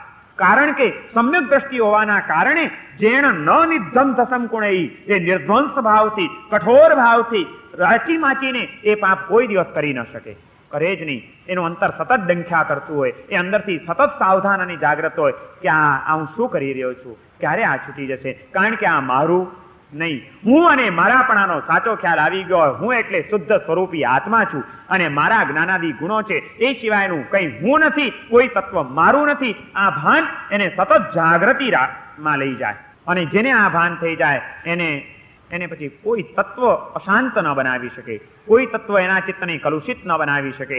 આવું સમ્યક દર્શન આપણે પ્રાપ્ત કરવાનું છે. ભગવાન મહાવીરના ચરણોની ઉપાસના કરીને, પ્રભુ મહાવીરના ચરણોમાં લીન બનીને મહારાજા શ્રેણીકે આવું સમ્યક દર્શન પ્રાપ્ત કરી લીધું હતું. શ્રેણીક એક મહાન સમ્યક દ્રષ્ટિ આત્મા હતા. ઓમ રીમ નમો દંસણ સ.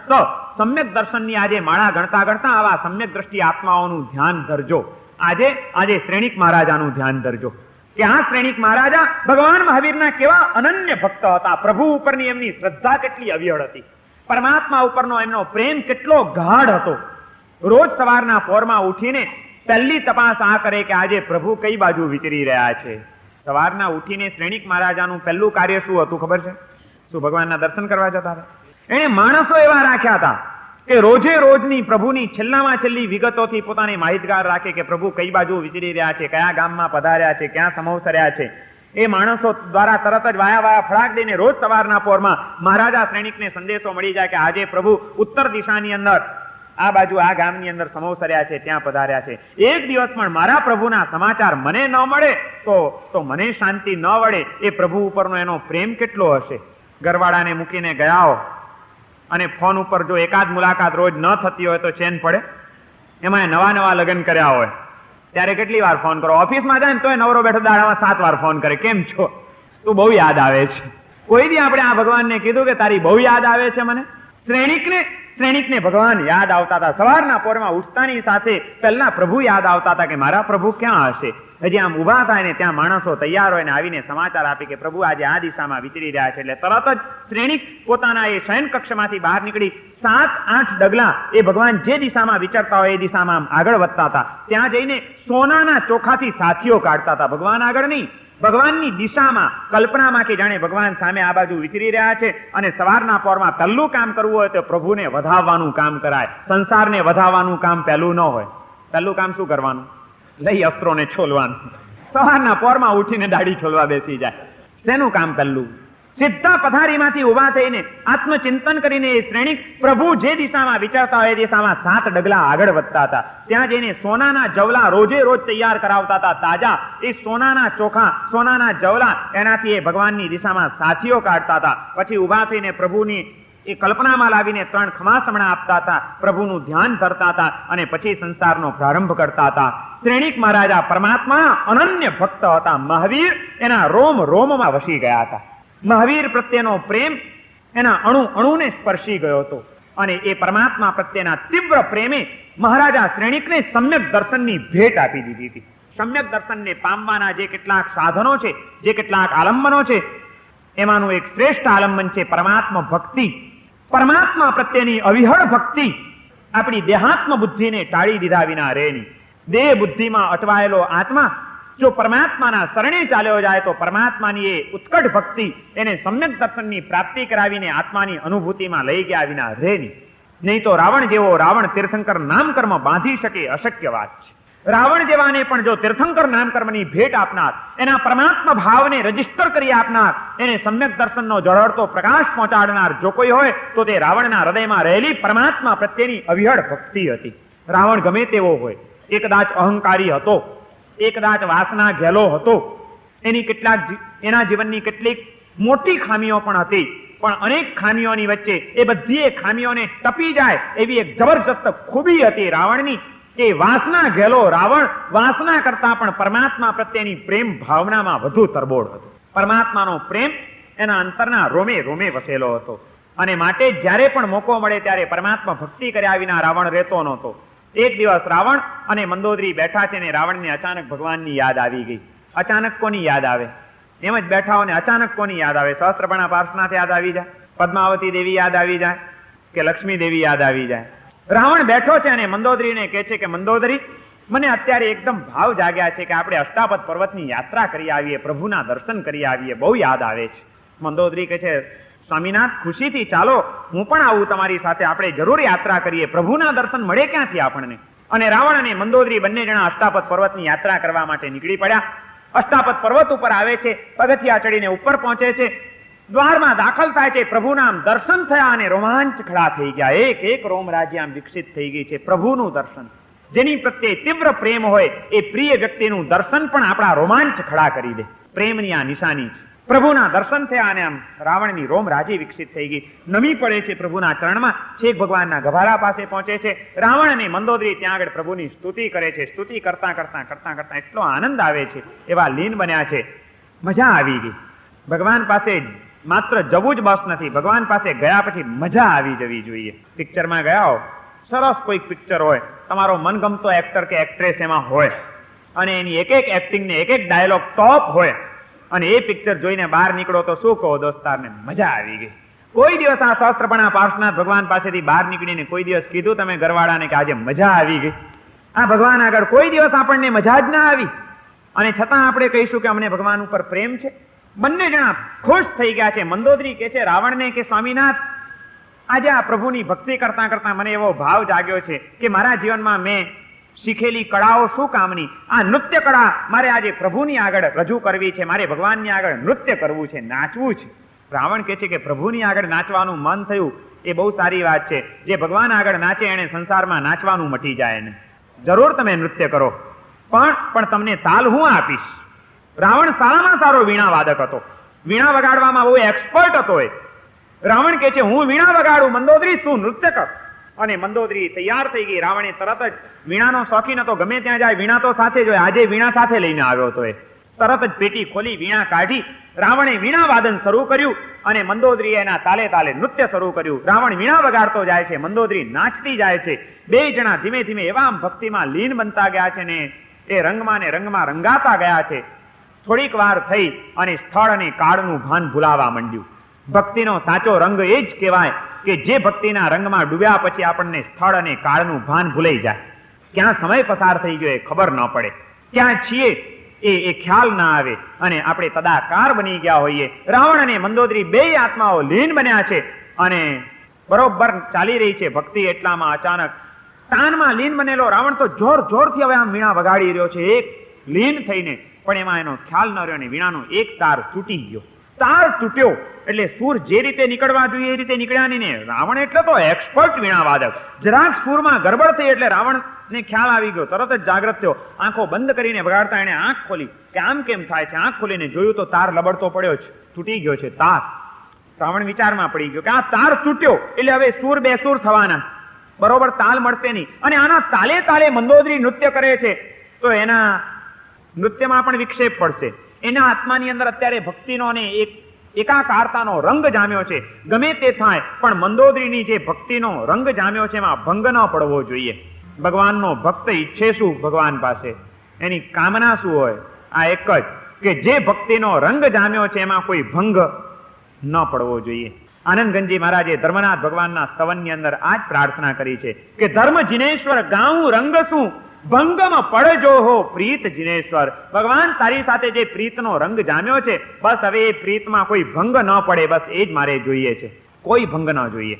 રાવણ વિચાર કરે છે કે આ મંદોદરીના રંગમાં ભંગ ન પડવો જોઈએ, પણ એ માટે શું કરવું? તાર તૂટી ગયો છે એટલે હકીકત છે કે હવે કામ તો બગડવાનું, અને એક્સ્ટ્રા તાર અત્યારે સાથે લાવ્યો નહોતો કે તરત જ જોડી દે. શું કરવું? ભક્તિની પરાકાષ્ઠા એટલી હતી રાવણના હૃદયની અંદર, પરમાત્માની ભક્તિ એવી વસેલી હતી કે એની આગળ એ પોતાના દેહ ઉપરની વાસના, દેહ ઉપરનો મોહ એને પણ છોડવા તૈયાર હતો. રાવણ એક વિદ્યાધર રાજા હતો. 1008 વિદ્યાઓ એને સિદ્ધ હતી. લઘુ લાઘવી નામની એક વિદ્યા એને સિદ્ધ હતી. એ વિદ્યાના પ્રભાવે જે કરવું હોય તે એક કાચી સેકન્ડમાં કરી શકે એવી એનામાં શક્તિ હતી. રાવણે ત્યાં આગળ વિચાર કરી લીધો કે અત્યારે આ ભક્તિનો રંગ મહત્વનો છે, બીજું બધું જ ગૌણ છે, અને આ ભક્તિની ખાતર કદાચ દેહનો પણ ભોગ આપી દેવો પડે તો કોઈ વાંધો નહીં. ઇતિહાસ એમ કે છે કે રાવણે ત્યાં આગળ પોતાના પગની જાંઘ ચીરી નાખી અને એમાંથી એક ઝીણી નસ ખેંચી કાઢી, તૂટી ગયેલા તારની જગ્યાએ નસ જોડી દીધી લઘુ લાઘવી નામની કળાથી. એક આંખના પલકારામાં એક કામ પતાવી દીધું અને પાછું વીણા વાદન. જ્યાં ભગવાનની ભક્તિ હોય ત્યાં આગળ દેહ બુદ્ધિ, દેહાત્મ બુદ્ધિ ટળી ગયા વિના રહે નહીં. રાવણ દેહ ભાવથી કેટલો ઉપર ઉઠ્યો હશે ત્યારે એ શરીરની નસ ખેંચી નાખે છતાં એને કંઈ અસર ન થાય એ ભૂમિકા એનામાં આવી હશે. કલ્પના કરો. દેહાત્મ બુદ્ધિ ટળવી જ જોઈએ પરમાત્મા ભક્તિ પ્રગટાવવાને માટે. સમ્યક દર્શન એટલે બીજું કંઈ જ નથી. આ દેહ ભાવને ભૂલ્યો અને નસ ખેંચીને એને જે પરમાત્માની ભક્તિને અખંડ રાખી, આ દેહ ભાવને ભૂલવાની પળ અને પરમાત્માની દિવ્ય ચેતનામાં ઓગળવાની જે એની પળ હતી એ જ સમ્યક દર્શનની પળ હતી. અને પાછું વીણાવાદન શરૂ થઈ ગયું. પણ આ જે એને એક પળ વચ્ચે જે ઉત્કૃષ્ટ ભૂમિકાની, ઉત્કૃષ્ટ અવસ્થાની જે એને અનુભવી એ પળની અંદર માત્ર સમ્યક દર્શન નહીં, એ આત્માએ ત્યાં આગળ તીર્થંકર નામ કર્મ બાંધી દીધું. ગમે તે હોય એના જીવનની અંદર ગમે તેવી ભૂલ કરે પણ એ આત્મા એક દિવસ પરમાત્મા થવાનો. રાવણ તીર્થંકર બનવાના, એ તીર્થંકર થવાનું રજીસ્ટ્રેશન એને સમ્યક દર્શનની અનુભૂતિ દ્વારા પરમાત્મા ભક્તિના માધ્યમથી એને પ્રાપ્ત કરી લીધું. દ્રવ્ય ભાવ ભક્તિ નવી છંડી તો અક્ષય પદ સાધ્યું રે. રાવણે શું કર્યું? દ્રવ્ય ભક્તિ વીણાની અને ભાવ ભક્તિ પ્રભુના ચરણે સમર્પણ. દ્રવ્ય ભાવ ભક્તિ નવી છંડી તો અક્ષય પદ સાધ્યું રે. તો અક્ષય પદને એને સાધી લીધું અને એ અક્ષય પદ સાધીને પણ તીર્થંકર પદ બાંધ્યું રે. તીર્થંકર પદ બાંધી લીધું. પરમાત્માની ભક્તિમાં આ શક્તિ છે. વળી પાછું વીણાવાદન શરૂ થઈ ગયું. મંદોદરીને કોઈ ખ્યાલ પણ નથી આવ્યો. બંને જણા પાછા એ ભક્તિના રંગમાં લીન બની ગયા છે અને ભક્તિનો રંગ બરોબર જામ્યો. એટલામાં એક નવી ઘટના બને છે. નાગરાજ ધર્ણેન્દ્ર, ભવનપતિનો એ ઇન્દ્ર, એ ધર્ણેન્દ્ર પણ પોતાના દેવી દેવતાઓના રસાલા સાથે અષ્ટાપદ પર્વતની યાત્રા કરવા માટે આવ્યા છે. યાત્રા કરવા માટે આવ્યા છે પણ જ્યાં પગથિયા ચડીને મંદિરની બહાર પહોંચે છે ત્યાં એના કાન ઉપર વીણાના મધુર સૂર સંભળાય છે. સ્તબ્ધ થઈ ગયો ધર્ણેન્દ્ર કે આટલી સરસ વીણા કોણ વગાડે છે? ડોક્યું કરીને અંદર જોયું તો રાવણ વીણા વગાડવામાં લીન બની ગયો છે ને મંદોદરી ભાવથી નૃત્ય કરી રહી છે. આ બંને આત્માઓની તન્મય દશા જોઈ અને ધર્મેન્દ્ર વિચાર કરે છે કે આ બે આત્માઓ અત્યારે ભક્તિના રંગમાં એવા ભીંજાયા છે કે હું જો અંદર દાખલ થઈશ અને મારો આ હજારો દેવી દેવતાઓનો રસાલો અંદર દાખલ થશે તો આ ઘોંઘાટ અને ધમાલમાં આ બે આત્માઓની ભક્તિનો રંગ તૂટી જશે, એમાં ભંગ પડી જશે.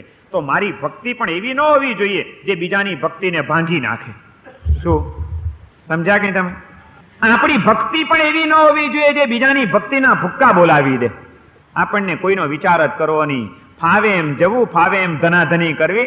કોક મણશે તો ઘંટ ઉપર મંડી પડશે, ધનાધન ધનાધન ધનાધન વગાડ્યા જ કરશે.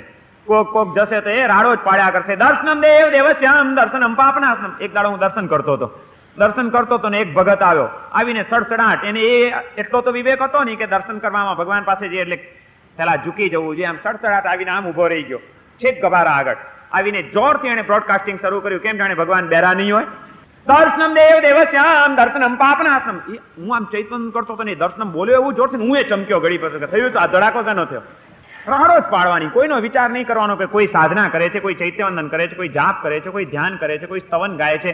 કોઈનો વિચાર નહીં, બધાને એકદમ બસ ધડાકો કરવાનો. મારે એને કહેવું પડ્યું કે ભાઈ સાહેબ જરા ધીરેથી બોલો, અમારા ભગવાન બેરા નથી, બધું સાંભળે છે. તું ધીરેથી બોલીશ તોય ભગવાન સાંભળશે.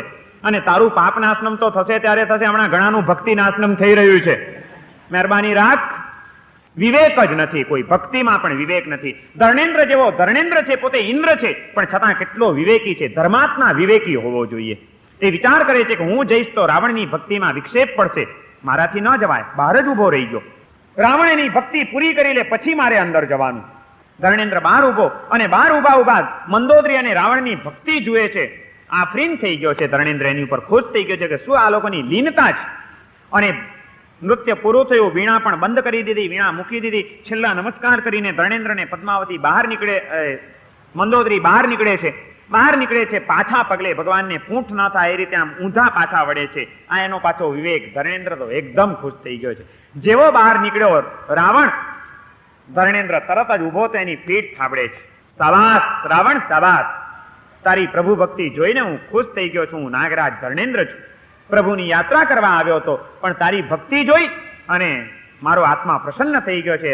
રાવણ ધન્ય છે તને, તારી પ્રભુ ભક્તિ જોઈને હું ખુશ થઈ ગયો છું. એમ ધર્મેન્દ્રે રાવણની પીઠ થાબડી, એને ધન્યવાદ આપ્યા, એને શાબાશી આપી. ત્યારે રાવણને શું થયું હશે? વટ પડી ગયો આપણો. ધર્મેન્દ્રે વખાણ કર્યા. શું થાય કયો તો ખરા તમે? ધર્મેન્દ્ર નહીં, મારા જેવો કોઈ નાનો સાધુ આવ્યો હોય દેરાસરમાં, તમે પૂજા કરતા હો કે સ્તવન ગાતા હો અને પછી હું બહાર ઉભો રહી જાઉં અને હું કહું કે ઓહો ખીમજીભાઈ શું તમે સરસ ભક્તિ કરો છો ભગવાનની, તો શું થાય? ભક્તિ કોનું નામ? ભક્તિ કોનું નામ? જે દેહ અને આત્માની વિભક્તિ કરી આપે એનું નામ ભક્તિ. વિભાગ પાડી આપે, દેહ જુદો અને આત્મા જુદો.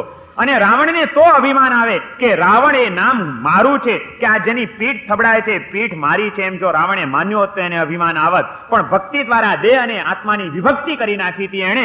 માટે સમજતો હતો કે જેની પીઠ થાબડવામાં આવે છે તે હું નથી, અને રાવણ તને ધન્ય છે એમ રાવણ કહીને જેને બોલાવે છે રાવણ પણ હું નથી. અભિમાન શેનું કરવાનું? રાવણને કોઈ અભિમાન નથી. ધર્મેન્દ્ર કહે છે કે રાવણ તારી પ્રભુ ભક્તિ જોઈને ખુશ થયો છું. ત્યારે રાવણ કહે છે કે ભગવાનનો ભક્ત ભગવાનની ભક્તિ જોઈને રાજી થાય એમાં કોઈ આશ્ચર્ય નથી. મને જોઈને નહીં, ભગવાનનો ભક્ત ભગવાનની ભક્તિ જોઈને રાજી થાય એમાં કોઈ આશ્ચર્ય નથી.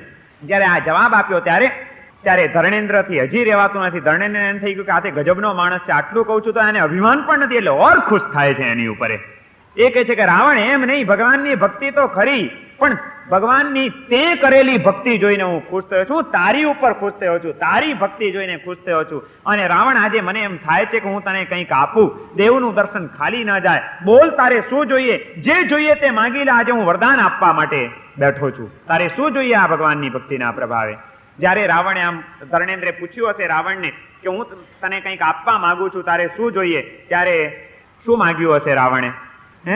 તો એમ કામ કરજો ને, સીતાજીને જરા મનાવી લેજો ને. શું માંગ્યું હશે રાવણે?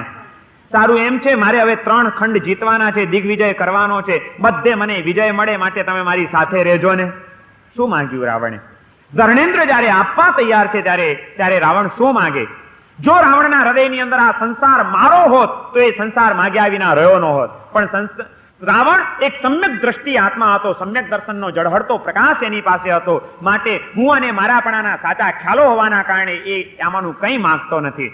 રાવણ કે છે માંગવાનું, આ ભગવાન મળ્યા, ભગવાનની ભક્તિ મળી, હવે કંઈ મેળવવા જેવું લાગતું જ નથી, મારે કંઈ જોઈતું નથી.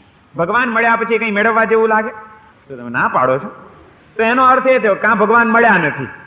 રાવણ કે મારે કંઈ જોઈતું નથી, આ પ્રભુ મળ્યા, હવે શું જોઈએ બીજું?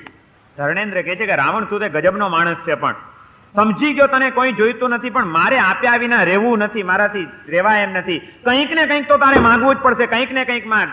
દેવનું દર્શન ખાલી ન જવું જોઈએ, હું તને નહીં છોડું, કંઈક માંગ. પાછળ પડ્યો ધર્મેન્દ્ર. હવે શું માગે? માંગવાનું જ કે છે પેલો. હવે રાવણ શું માગે? પછી શું માંગ્યું હશે? હવે તો કયો. આ પદ્માવતી દેવી છે ને એના બહુ જાગતા છે, અને મને એમ લાગે છે કે તમે આટલા વર્ષોથી ભક્તિ કરો છો એટલે હવે આ દિવાળીએ તમારી ઉપર રીઝવાના છે. અને અચાનક રીત છે અને પૂછશે કે ભગત તું રોજ મારા ભગવાનની ભક્તિ કરે છે, બોલ તારે શું જોઈએ, માગી લે. શું માગશો? વિચારી રાખ્યું? તમે વિચારી રાખજો, કદાચ અચાનક રાજી થઈ જાય. કંઈ કહેવાય નહીં, કારણ કે વાણિયાભાઈ આખી દુનિયાને છેતરવામાં એટલા એક્સપર્ટ થઈ ગયા છે, કદાચ કાલે અધિષ્ઠાયક દેવી દેવતાઓ છેતરી જાય આપણને ઓળખાવામાં. નહીં તો કંઈ આપણા લક્ષણ છે નહીં કે આપણને આપણી ઉપર કંઈ ખુશ થાય ને આપણને આપે, પણ આ તો કદાચ છેતરી જાય ને માગવાનું કે તો શું માગશો? વિચાર્યું છે? શું માગો? ધર્મેન્દ્ર કે છે રાવણ કંઈક માગ. ત્યારે રાવણ કે છે આપવું જ છે, ચાલો આ ભગવાનની ભક્તિના પ્રભાવે વહેલામાં વહેલી મુક્તિ મળે આપો. કારણ કે એને લાગતું હતું કે મારું ઘર પેલું, આ ભાડાનું ઘર છે સંસારે, મુક્તિ મળે એવું આપો. ધર્મેન્દ્ર પાછો પડી ગયો. ધર્મેન્દ્ર કે રાવણ તું એ ગજબનો માણસ છે, શું માગે છે? મુક્તિ. મુક્તિ આપનાર હું કોણ? મુક્તિ તો તને આ ભગવાનની ભક્તિ જ અપાવશે. આ ભગવાનની ભક્તિ મુક્તિ અપાવ્યા વિના રહેતી નથી. હું શું આપું મુક્તિ? મુક્તિ આપવાની તાકાત મારામાં નહીં. મુક્તિ સિવાય બીજું કંઈક માગ, ચાલ કંઈક માગી લે. ફરીથી એણે દબાણ કર્યું. હવે શું માગે રાવણ? મુક્તિ સિવાય બીજું શું મંગાય? રાવણે બીજી માંગણી મૂકી કે સારું ચાલો મુક્તિ આપી શકો એમ નથી, કંઈ વાંધો નહીં, જ્યાં સુધી મુક્તિ ન મળે ત્યાં સુધી ભવોભવને માટે આ ભગવાનની ભક્તિ મળે આપો. ચાલો સેકન્ડ માંગણી હું તમને બતાડું છું, રીજે તો તમે શું માગશો. ભવોભવને માટે ભક્તિ માગી રાવણે. ત્યાંય ધર્મેન્દ્ર પાછા પડી જાય છે. ધર્મેન્દ્ર કહે છે કે રાવણ થાક્યો તારાથી, તને શું કેવું મારે? તું મુક્તિ માગે છે, મુક્તિ ન મળે ત્યાં સુધી ભક્તિ માગે છે. આ કંઈ પણ આપવું એ મારી શક્તિ બહારની વાત છે. તું જે માગે છે એ આપવું એ મારી શક્તિ બહારની વાત છે. જ્યાં આમ કીધું ત્યાં હવે રાવણ છેલ્લો જવાબ આપી દે છે ધર્મેન્દ્રને કે ધર્મેન્દ્ર આ આપવું એ જો તમારી શક્તિ બહારની વાત છે તો એ સિવાય કંઈ પણ માગવું એ મારી ભક્તિ બહારની વાત છે. હું કંઈ ન માગી શકું. ખલાસ, હાલ્યા જાઓ. જો આ આપવાની શક્તિ ન હોય તો પધારો, મારે કંઈ જોઈતું નથી. આ સિવાય કંઈ પણ માગવું એ મારી ભક્તિ બહારની વાત છે. મારી ભક્તિ લાજે. શું માગશો? એ ભગવાન આ કાપડની હડતાલમાં બહુ ફસાઈ ગયા, દિવાળી બગાડી નાખી આ હડતાલિયાઓએ, આ બધાને સદબુદ્ધિ આપજે, અમારો ધંધો વળતર પાછું મળી જાય. શું માગશો? ઓમ રીમ નમો દંસણસ્સ. આજે રાવણને નમસ્કાર કરજો, જે આવતી ચોરીસીના તીર્થંકરનો આત્મા છે, જે અત્યારે પણ જળહળતા સમ્યક દર્શનના પ્રકાશની વચ્ચે જીવન જીવતો એક મહાન ધર્માત્મા છે. એ રાવણને આજે ઓમ રીમ નમો દંસણસ્સ બોલો અને રાવણ દેખાય સામે. રાવણને નમસ્કાર કરજો અને પ્રાર્થના કરજો કે આપના જેવી પરમાત્મા ભક્તિ અમારામાં પ્રગટે એવી અમને શક્તિ આપો. આપના જેવી અનાશક્તિ અમારા અંતરમાં આવે એવી અમને જાગૃતિ આપો. ઓમ રીમ નમો દંસણસ્સ બોલો અને મહારાજા શ્રેણિકનું દર્શન કરજો કે રોજ સવારના પોરમાં ઉઠીને ભગવાન શું કરતા હશે એ વિચાર પહેલો આવતો હતો અને ભગવાનની યાદમાં જે બેચેન બની જતા હતા એવા એ શ્રેણિકને આજે યાદ કરી લેજો.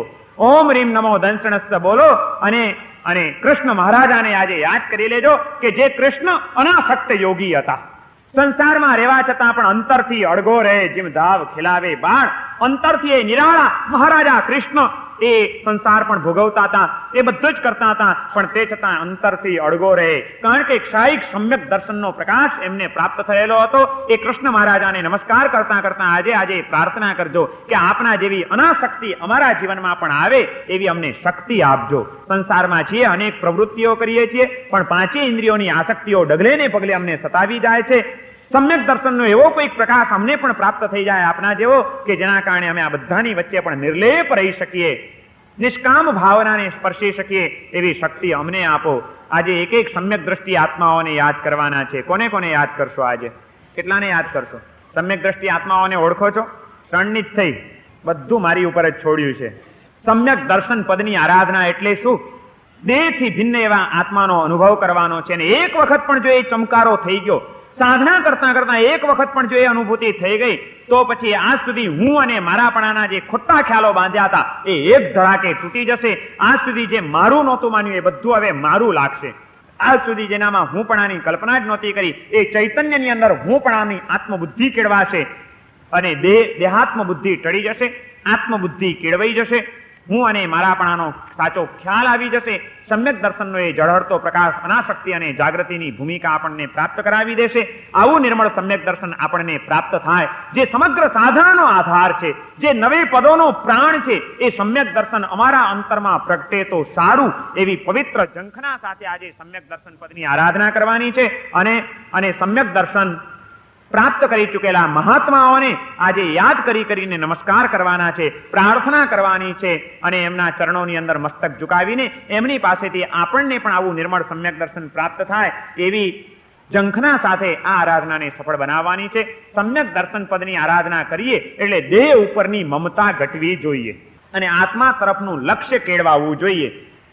દેહાધ્યાસ આપણો થોડો ઘણો મોડો પડે અને આત્મ જાગૃતિ થોડી ઘણી પણ કેળવાય તો સમ્યક દર્શન પદની આપણી આરાધના સફળ આરાધના બની કહેવાય. આવી આરાધનાની સફળતા આપણને પ્રાપ્ત થાય એ શુભકામના સાથે આજનું પ્રવચન પૂર્ણ થાય છે. આવતીકાલે સમ્યક જ્ઞાન પદની આરાધનાનો દિવસ છે. જેમ સમ્યક દર્શનનું મહત્વ છે એમ સમ્યક જ્ઞાન પદનું પણ ઘણું બધું મહત્વ છે. જ્ઞાન વિના દર્શન પણ ઝાંખું થઈ જાય, જ્ઞાન વિના ચારિત્રની પણ સાચી ભૂમિકા આવે નહીં. માટે રત્નત્રયી જે છે, સમ્યક દર્શન, સમ્યક જ્ઞાન ને સમ્યક ચારિત્ર, એ રત્નત્રયી જે મોક્ષ માર્ગ છે એ રત્નત્રયીમાં સેન્ટરમાં વચ્ચે જ્ઞાનને રાખ્યું છે. એને બે બાજુ કામ કરવાનું, સમ્યક દર્શનને નિર્મળ કરવાનું ને સમ્યક ચારિત્રને સ્થિર કરવાનું. જો જ્ઞાન નીકળી જાય તો સમ્યક દર્શન ને સમ્યક ચારિત્ર બધું ઢીલું પડી જાય. એટલા માટે વધુ પડતું મહત્વ ખરેખર જો કોઈ હોય તો તે સમ્યક જ્ઞાનનું છે કે જે બે બાજુ કામ કરે છે. એ સમ્યક જ્ઞાન એટલે શું, એ સમ્યક જ્ઞાન કેવી રીતે પ્રાપ્ત કરાય, સમ્યક જ્ઞાનનું જીવનમાં શું મહત્વ છે, એવા જ્ઞાની પુરુષોની કેવી રીતે કાલે વંદના કરવાની છે, એવા જ્ઞાનીઓ કોણ કોણ થઈ ગયા એ બધાની ઓળખાણ કરવા માટે, જ્ઞાનનો પરિચય પામવા માટે અને સમ્યક જ્ઞાનની પ્રાપ્તિ આપણા જીવનમાં આવે એવી સાધના કરવા માટેની વિચારણા આપણે આવતીકાલે કરીશું. આવતીકાલે સમ્યક જ્ઞાન પદની આરાધનાનો દિવસ. સર્વમંગલમાંગલ્યમ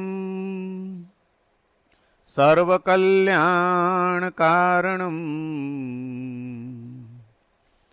પ્રધાનમ સર્વધર્માણામ જૈનમ જયતિ શાસનમ.